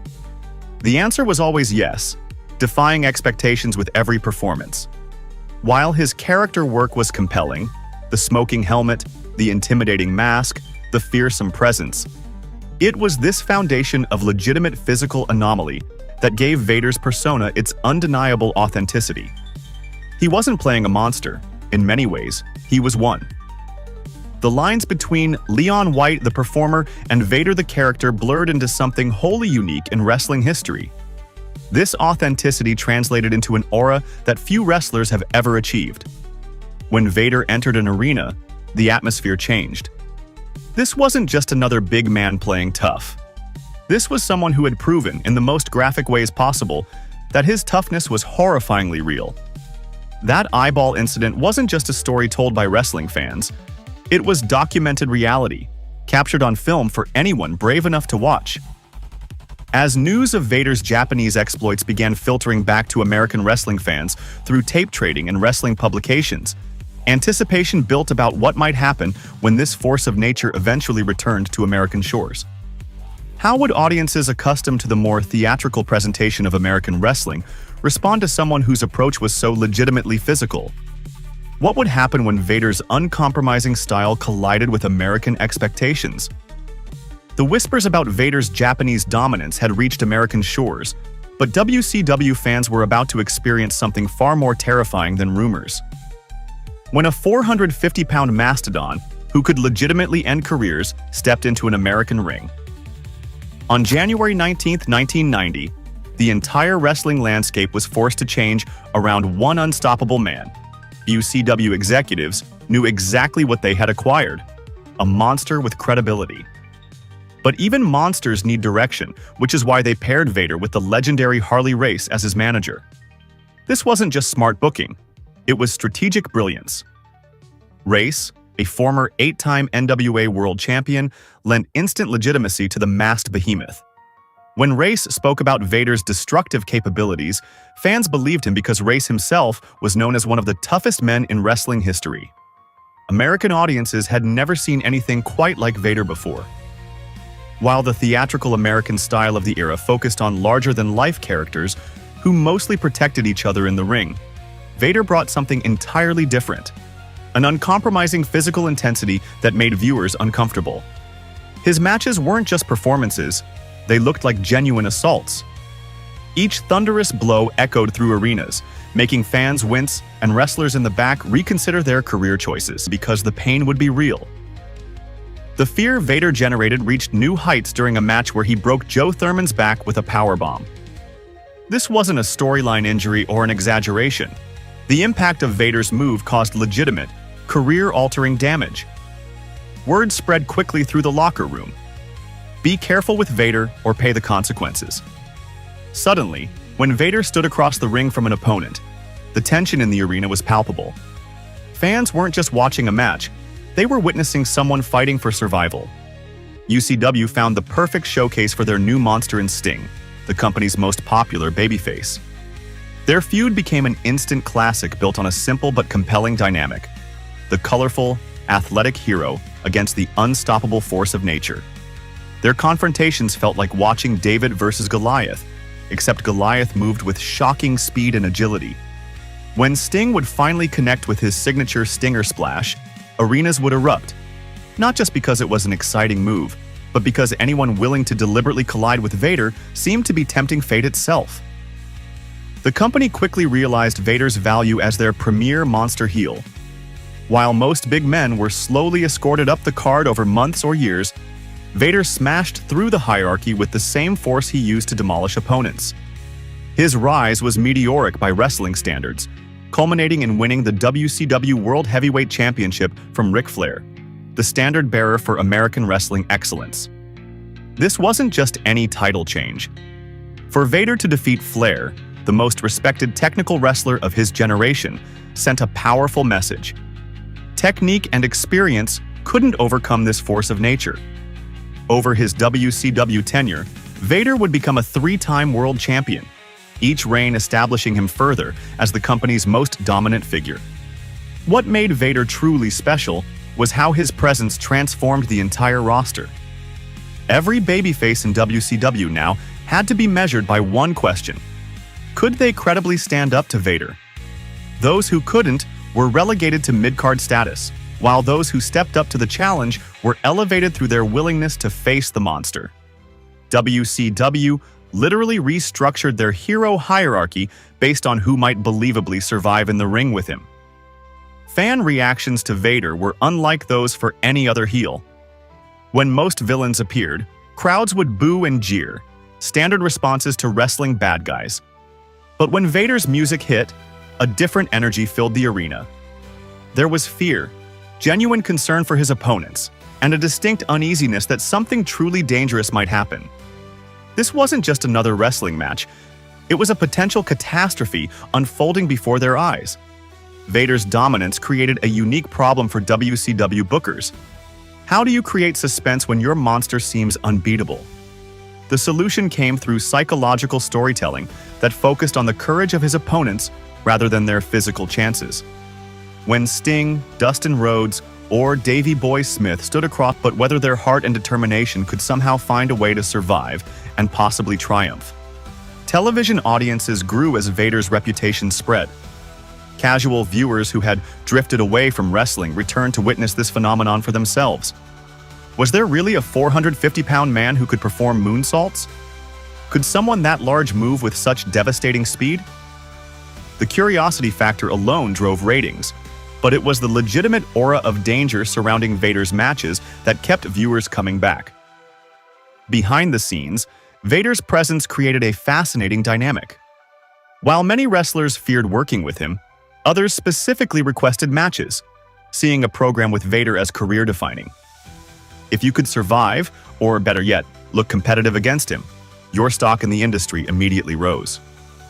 Few accolades meant more in early 1990s WCW than hearing locker room veterans say, "He stood toe-to-toe with Vader." WCW's creative team quickly discovered another benefit to having Vader on the roster. He made wrestling feel real again. In an era when fans were becoming increasingly aware of wrestling's predetermined nature, Vader's matches had a believability that others lacked. When he hit someone, it looked and sounded like it hurt because it genuinely did. This authentic quality became WCW's competitive advantage during a difficult period for the industry. As Vader's reputation for physical brutality grew, so did the anticipation for what would happen when someone decided to fight fire with fire. The wrestling world didn't have to wait long. A particular opponent was emerging, someone with a legendary pain threshold and willingness to suffer that matched even Vader's capacity to inflict damage. This wasn't just another challenger. This was someone who would purposely seek out punishment that would make normal wrestlers quit the business entirely. Enter Cactus Jack, a man who didn't just survive pain, he craved it. While most wrestlers prayed to escape Vader's brutality, Foley had a different strategy: demand more punishment than even the monster was comfortable delivering. Their collision in WCW wasn't just a feud, it was legitimate combat disguised as entertainment that would permanently change wrestling's landscape. When Mick Foley first stepped into the ring against Vader in WCW, nobody could have predicted what would follow. Foley, wrestling under his deranged Cactus Jack persona, wasn't interested in technical wrestling displays. He wanted violence, and in Vader, he found the perfect dance partner. Their initial encounters immediately stood out for their unrelenting physicality, creating a stark contrast with what audiences had grown accustomed to seeing on American television. As their rivalry intensified, so did the violence. Their matches became showcases of punishment that blurred the line between scripted entertainment and actual combat. While most feuds of that era featured carefully choreographed sequences, Vader and Foley seemed determined to one-up each other with each brutal encounter. Body slams on concrete, steel chair shots, and devastating power moves became standard fare in their battles. The infamous Lost in Cleveland storyline demonstrated just how far WCW was willing to push the envelope with this feud. After a particularly savage beating at Vader's hands, storylines portrayed Foley as suffering such severe trauma that he developed amnesia, wandering the streets of Cleveland with no memory of who he was. This wasn't just another wrestling angle, it was psychological horror dressed as sports entertainment, elevating their rivalry beyond simple physical confrontation into something more disturbing and compelling. Their Texas deathmatch raised the bar for extreme wrestling in America. This wasn't the sanitized violence typical of early 90s wrestling. It was a gruesome spectacle that had viewers genuinely concerned for the participants' well-being. The match structure, which allowed for continuous punishment until one man couldn't answer a 10 count, was perfectly suited for showcasing both Vader's destructive power and Foley's unnatural ability to absorb punishment. But nothing in their American encounters compared to what happened in Munich, Germany, in March 1993. During their match, Vader executed a powerbomb on Foley, but not onto the protected ring canvas, onto the exposed concrete floor. The impact was catastrophic. In the chaos that followed, a moment that changed everything for me in wrestling. Despite suffering an injury that would send most people rushing to the hospital, Foley insisted on finishing the match. This wasn't just toughness. It was a level of dedication to performance art that defied rational explanation. What made the Vader-Foley feud so revolutionary wasn't just its violence, but how that violence was used to tell a compelling story. Each match built upon the previous encounter, escalating the stakes and intensity. This wasn't mindless brutality, it was physical storytelling at its most visceral. Vader portrayed the unstoppable force, while Foley's willingness to endure increasingly horrific punishment made him the ultimate immovable object. The impact of their feud extended far beyond their own careers. As footage of their matches circulated among wrestling fans, a new generation of performers took note. The physical intensity they displayed would eventually influence the development of hardcore wrestling styles that would dominate the late 1990s, particularly in ECW and later WWE's Attitude Era. The Vader-Foley blueprint, combining legitimate physical impact with compelling character work, became a template for creating memorable wrestling feuds. For Vader, the feud cemented his reputation as wrestling's most dangerous opponent. If this monster could inflict this level of damage on someone as willing as Foley, what could he do to those who weren't prepared to sacrifice their bodies? The mystique around Vader grew exponentially, making him an even more valuable commodity in the wrestling business. For Foley, the feud was transformative in different ways. Before facing Vader, he was viewed as a brawler with limited appeal. After surviving wrestling's most destructive force, Foley earned a level of respect that would follow him throughout his career. His willingness to endure Vader's brutality established the hardcore legend persona that would eventually make him a main event star and WWE Champion years later. Industry figures have frequently cited this program as one of wrestling's most influential. Wrestling historian and journalist Dave Meltzer has called their matches revolutionary in American wrestling, noting how they changed audience expectations for physical storytelling. Fellow wrestlers have studied these matches as masterclasses in how to make violence meaningful rather than gratuitous. The cultural impact of the Vader-Foley feud extends beyond just wrestling history. Their battles represented a significant shift in what American television audiences would accept in terms of violence and physical storytelling. While previous wrestling feuds maintained a certain cartoonish quality, Vader and Foley brought a realism that was both uncomfortable and compelling. When blood appeared on screen, viewers knew it wasn't the product of hidden razor blades. It was the result of legitimate impact. What's perhaps most remarkable about their rivalry is how it elevated both men despite its brutality. This wasn't a case of one wrestler being sacrificed to make another look strong. Through their willingness to push physical boundaries, both Vader and Foley emerged as bigger stars than before they met. Their matches didn't just entertain, they told the story of two men willing to sacrifice their bodies for their art in ways that resonated deeply with audiences. With his reputation as wrestling's most feared monster firmly established, Vader finally arrived in the WWF at the 1996 Royal Rumble. The moment was electric. Here was the Destroyer, who had terrorized 3 continents, entering the biggest wrestling company in the world. Fans who knew his work in Japan and WCW held their breath as Vader stormed the ring from the number 13 position, quickly eliminating 4 competitors before Shawn Michaels eventually tossed him out. The message seemed clear. Vader was going to be an unstoppable force in the WWF. The initial plans for Vader couldn't have been more promising. Vince McMahon positioned him as the ultimate monster heel, managed by Jim Cornette and flanked by other villains like Owen Hart and the British Bulldog in a stable called Camp Cornette. The blueprint had been drawn. Vader would steamroll through the roster before eventually challenging for the championship. And not just any championship program, he was slated to face the company's golden boy, Shawn Michaels. The original booking plans revealed something even more shocking. Vader wasn't just supposed to face Michaels at SummerSlam 1996. He was actually scheduled to win the WWF Championship. This was almost unheard of for a newcomer, especially one with Vader's physically imposing style. It spoke volumes about how much potential McMahon saw in the character. For a brief moment, it seemed Vader would reach even greater heights than his WCW and Japanese runs. But then came SummerSlam, 1996, and the infamous moment that many wrestling historians point to as the beginning of Vader's WWF downfall.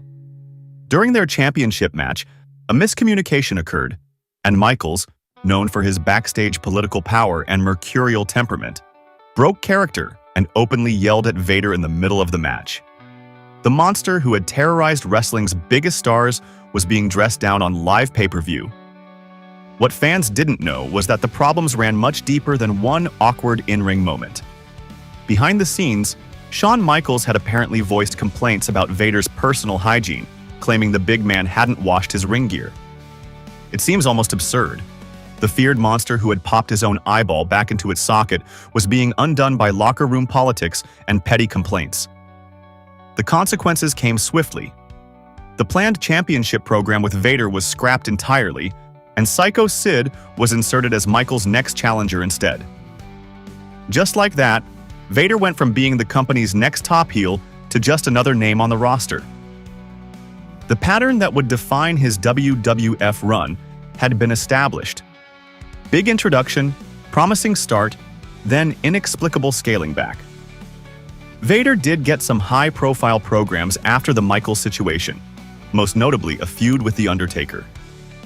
Their match at Canadian Stampede showcased Vader's ability to work with larger opponents, proving he could still deliver the quality performances when given the opportunity. But these matches, despite being well-received, never led to Vader reclaiming the top monster position that seemed guaranteed when he first arrived. Instead, Vader's character began suffering the death of 1,000 cuts. Vince McMahon, notorious for wanting to put his own stamp on established wrestlers, reportedly pushed to rename Vader as the Mastodon. It was a baffling suggestion. Vader was already one of the most established character names in wrestling, with recognition across multiple continents. Though Vader successfully resisted this particular change, it symbolized the fundamental misunderstanding of what made him special. The most telling sign of Vader's diminished status came in his later feuds. The man who had headlined major shows against Sting, Ric Flair, and the Great Muta was now wrestling mid-card programs with Goldust and Mark Henry.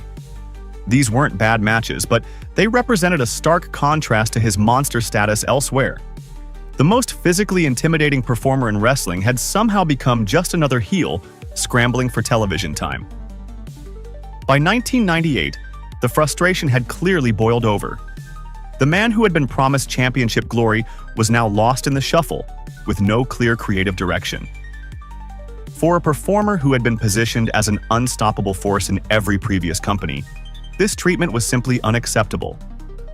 When Vader finally asked for his release from the WWF in 1998, it marked the end of what should have been his crowning achievement, a run with wrestling's largest company that would cement his legacy. What makes Vader's WWF tenure so fascinating isn't just that it failed to meet expectations, but rather how it failed. This wasn't a case of a wrestler not connecting with the audience or delivering poor performances. Vader was still capable of the same physically intense matches that had made him famous. The crowd still reacted to him as a credible monster. The disconnect existed entirely in how the company positioned him compared to what made him successful elsewhere. In many ways, Vader was a victim of the WWF's tendency to reshape performers in their own image. The complexity and authenticity that made Vader special in Japan and WCW, the legitimately scary intensity, the shocking athleticism for his size, the uncompromising physicality, were all watered down in favor of a more standardized WWF heel presentation. They had taken a unique talent and tried to make him just another big man. The bitter irony is that Vader's time in the WWF coincided with the company's shift toward a more adult-oriented, physically intense product that would become the Attitude Era. The real Vader, the uncompromising, legitimately frightening force who had terrorized Japan and WCW, would have been perfect for this new direction. Instead, by the time the WWF fully embraced this edgier approach, Vader was already on his way out the door. The WWF may have squandered Vader's potential, but his career was far from over. In a fascinating twist of fate, the same uncompromising style that got him in trouble in America would make him the subject of underground wrestling worship in the internet age, turning a failed run into merely one chapter of a legendary career. When Vader walked out of the WWF in 1998, he wasn't retreating in defeat.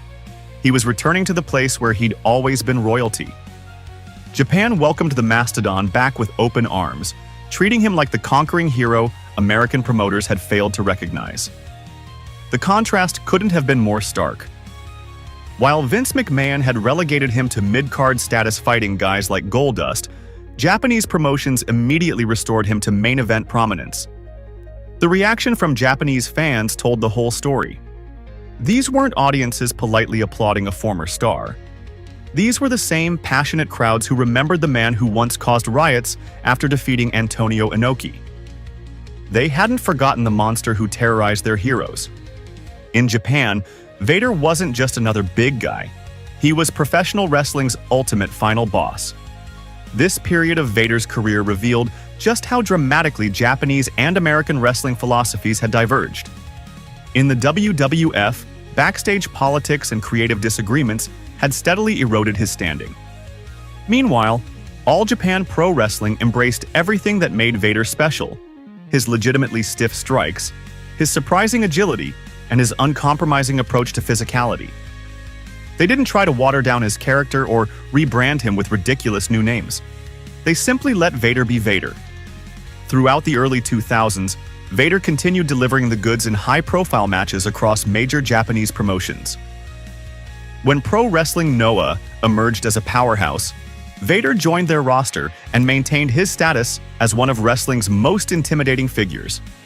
While American fans were being fed a steady diet of WWE's increasingly cartoonish presentation, Japanese audiences were witnessing the authentic Vader experience. Bone-crushing strikes, devastating power moves, and that same surprising athleticism that defied his massive frame. What's most remarkable about this period is how Vader maintained his credibility well into his 40s and beyond. Most super heavyweights see their capabilities drastically diminish with age. Their already limited mobility further decreases, their wind gets shorter, and their matches become increasingly difficult to watch. But Vader continued performing at a high level, delivering the hard-hitting matches fans expected even as his body absorbed punishment that would have ended most careers years earlier. The irony of Vader's renaissance wasn't lost on American wrestling insiders. Here was a performer the biggest American promotion had essentially discarded, continuing to draw money and create compelling matches overseas. Every thunderous chop and explosive powerbomb in a Japanese ring was a reminder of what American audiences were missing. Vader did make occasional returns to American wrestling, including appearances in TNA, Impact Wrestling. These brief runs served to reintroduce him to younger American fans who might have missed his prime years. While these appearances didn't reach the heights of his Japanese work during this period, they kept his name in circulation within American wrestling circles. In 2012, WWE brought Vader back for a memorable confrontation with Heath Slater during a Legends program. For longtime fans, it was a bittersweet moment, a glimpse of the monster they remembered, but also a stark reminder of how poorly he'd been utilized during his full-time run with the company. When Vader's music hit and he stormed to the ring, the audience reaction made it clear. They hadn't forgotten what made him special, even if WWE's creative team had failed to capitalize on it years earlier.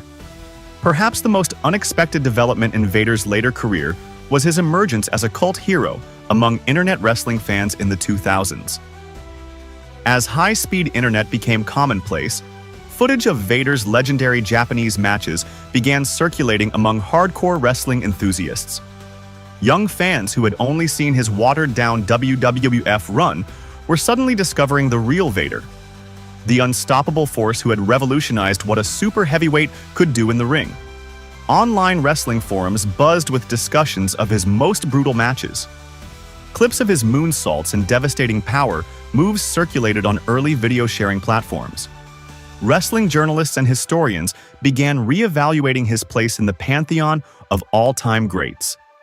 In the digital age, Vader's legend grew beyond what it had been during his active career, as fans could now access his entire body of work, free from the limitations of what American television had been willing to show. This digital rediscovery coincided with a new generation of wrestlers who clearly showed Vader's influence. Suddenly, the wrestling world was seeing big men who could move like cruiserweights, who weren't afraid to leave their feet, who combined intimidating size with surprising athleticism. The DNA of Vader's revolutionary approach was evident in performers who had studied his matches on VHS tapes and internet clips. When you watch modern super heavyweights execute top rope maneuvers or display agility that defies their size, you're seeing Vader's legacy in action. He didn't just change what was possible for wrestlers of his era. He permanently altered expectations for what big men in wrestling could accomplish. The moonsault, once considered a move exclusively for lighter performers, became a possibility for larger wrestlers because Vader had shattered that ceiling decades earlier. What makes Vader's later career so fascinating is how it ultimately secured his legacy despite the mishandling he experienced in the WWF. Had his career ended after his disappointing American run, he might have been remembered as just another casualty of bad booking, a monster who couldn't translate his overseas success to the biggest American stage. Instead, by continuing to thrive internationally and becoming an underground favorite among a new generation of wrestling fans, Vader cemented his place as one of wrestling's most influential figures. His career trajectory offers a powerful lesson in wrestling's global nature and the different values of various wrestling cultures. While American promotions often prioritized character and storytelling over in-ring credibility, Japanese promotions recognized that Vader's legitimacy as a physical performer was his greatest asset. They understood that his aura came not from elaborate storylines or catchphrases, but from the very real sense of danger he brought to every match. The same unforgiving style that made Vader a global phenomenon was silently destroying the man behind the character. For all the punishment Leon White delivered in the ring, his body was absorbing an equal or greater amount, and eventually that debt would come due. The physical toll of Vader's career wasn't just about the spectacular moments that made highlight reels. It was the accumulated damage of thousands of bumps, countless stiff shots, and the brutal wear and tear that came with hurling his 450-pound frame around wrestling rings night after night. While fans cheered the monster, the man was breaking down, piece by piece. Weight management became one of White's most persistent struggles throughout his career. The same massive frame that made him intimidating in the ring created serious complications for his health. Carrying 450 pounds, and sometimes more, put tremendous strain on his joints, cardiovascular system, and internal organs. The constant travel schedule of a professional wrestler made maintaining a healthy diet nearly impossible, creating a vicious cycle where his weight exacerbated existing injuries and created new health problems. But physical challenges weren't the only demons White battled. Behind the scenes, alcohol became a destructive force in his life. He developed a particular fondness for tequila that led to some dark moments away from the spotlight.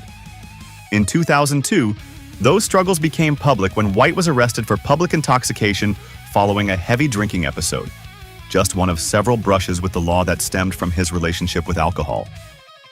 "I had problems with alcohol," White would later admit, acknowledging how substance abuse had affected both his wrestling career and personal relationships. The drinking wasn't just a recreational activity. It became a coping mechanism for the constant pain, the relentless travel schedule, and the pressure of maintaining his fearsome persona. By 2007, the foundation of White's personal life had completely crumbled. After years of alcohol abuse combined with the grueling demands of a global wrestling schedule, his marriage collapsed.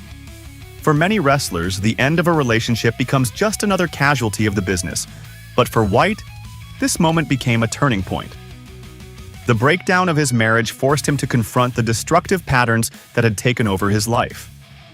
In the wake of this personal crisis, White made the decision to quit drinking entirely. He also dramatically reduced his travel schedule, recognizing that the constant grind of wrestling shows around the world was destroying what remained of his health. These changes represented a fundamental shift in priorities, a recognition that the man needed to take precedence over the monster. But sometimes life doesn't allow for second chances. In 2016, White was involved in a serious car accident that triggered a cascade of health concerns. What might have been a manageable incident for someone else became the catalyst for a devastating diagnosis for the wrestling legend. Doctors delivered the news that would have broken many men. White was suffering from congestive heart failure. With the directness that had characterized his in-ring persona, White shared this news with fans through Twitter. "Told by two heart doctors that my heart is worn out from football and wrestling," he wrote. "I have 2 years to live." The prognosis was blunt and terrifying. Doctors had given one of wrestling's most fearsome figures a definitive countdown clock on his remaining time. How does someone respond to being told they have 2 years to live? For White, the answer was pure Vader. Rather than retreating from public life or spending his remaining time in quiet reflection, he approached his diagnosis with the same determination and fighting spirit that had defined his wrestling career. Fans were stunned when, despite his diagnosis, White continued to accept occasional bookings, stepping into the ring even as his health deteriorated. This decision horrified many fans and fellow wrestlers who feared watching a legend collapse in the ring. But for White, wrestling wasn't just a job. It was fundamental to his identity. The man who had pushed through matches with an eyeball hanging out of its socket wasn't about to let heart failure keep him from the only life he truly understood. It was a final act of defiance against mortality, a refusal to go quietly that perfectly encapsulated the spirit that had made Vader such a compelling figure. In the ring, Vader never surrendered to pain or fear. Facing death, Leon White showed that same unyielding determination. The monster and the man had become inseparable, for better and worse. White's struggle with heart failure became symbolic of a broader truth about professional wrestling. The business takes far more from performers' bodies than fans ever fully comprehend. For every spectacular moment that brings crowds to their feet, there's a physical price that continues long after the cameras stop rolling. The same performances that build legends often ensure those legends won't live to enjoy their elder years. Wrestlers of White's era entered the business with little understanding of the long-term effects their chosen profession would have on their bodies. There were no concussion about the combined dangers of their size, their style, and the grueling schedule they maintained. They simply performed until they couldn't anymore, often turning to painkillers, alcohol, or other substances to push through a physical constitution. But when it arrived, it came with the finality of a doctor's prognosis that left no room for interpretation. 2 years. The same body that had carried him to championships across 3 continents had reached its breaking point. When death finally came for Leon White on June 18, 2018, it silenced the roar of the monster. But what happens to a legend's influence when the man behind it is gone? While Vader's heart may have failed him in the end, his revolutionary impact continues to beat through the veins of professional wrestling in ways most fans never recognize. The final chapter of Vader's story began with one last battle, this time on the operating table. In 2018, White underwent open heart surgery, a desperate attempt to address the heart condition that had been slowly claiming his life. At 63 years old, the body that had seemingly defied human limitations for decades finally reached its breaking point. The surgery that was meant to extend his life instead became his final match, one even Vader couldn't power through. What followed was something remarkable. A wrestling world divided by promotions, countries, and styles suddenly united in grief. Wrestlers from WWE, New Japan, independent circuits, and retirement all shared stories of the man who had changed what it meant to be a giant in the squared circle. These weren't just the obligatory rest in peace messages that follow any wrestling death. They were deeply personal reflections on a performer who had genuinely altered the trajectory of the business. Perhaps most telling was how competitors spoke of Vader, not just as an opponent, but as a blueprint. Modern super heavyweights like Braun Strowman and Keith Lee didn't just offer condolences. They explicitly acknowledged their debt to the man who had shown that size and agility weren't mutually exclusive. Here were wrestlers who had built their careers on a foundation Vader had constructed decades earlier, combining intimidating size with athletic moves that defy physics. For years after his departure from WWE, the company had maintained a curious distance from Vader's accomplishments, focusing primarily on his relatively brief and underutilized WWF run rather than his revolutionary work elsewhere. This selective memory had left many fans wondering if Vader would ever receive the formal recognition his contributions warranted. The wrestling community's outcry following his death made it increasingly difficult to ignore the elephant in the room. Vader belonged in the WWE Hall of Fame. That recognition finally came in 2022 when Vader was posthumously inducted into the WWE Hall of Fame. In an emotional ceremony, his son Jesse White accepted the honor on his father's behalf, standing in for the giant whose shadow had touched every corner of professional wrestling. The induction wasn't just a symbolic gesture. It was the final acknowledgement that Vader's impact transcended promotional boundaries and political considerations. Watch any wrestling event today featuring larger performers, and you'll spot Vader's fingerprints everywhere. The moonsault, that gravity-defying backflip from the top rope, was once considered the exclusive domain of cruiserweights. Vader changed that calculation forever. When 300-pound athletes like Keith Lee execute top rope maneuvers today, they're drawing directly from Vader's revolutionary playbook. What was once shocking has become almost expected, the new standard for what audiences demand from larger wrestlers. The Vader Bomb has become so commonplace that many fans don't even realize its origin. That signature move, climbing to the second rope and launching his entire frame onto a prone opponent, has been adopted and adapted by countless performers. When a big man climbs those ropes today, he's paying homage to a pioneer who dared to defy conventional wisdom about what size and agility could accomplish together. Beyond specific moves, Vader's greater contribution may have been changing the entire expectation for monster heels across the industry. Before Vader, the super heavyweight was typically cast as the slow, plodding obstacle for the hero to overcome, limited in movement and capability. After Vader, audiences would no longer accept such limitations. The modern monster heel is expected to work at a pace and intensity that would have been unthinkable before Vader demonstrated what was possible. This evolution in wrestling style didn't happen through imitation alone. The availability of Vader's match footage has played a crucial role in his ongoing influence. Wrestling training centers across the world regularly study Vader's performances, analyzing how he combined power moves with surprising athleticism.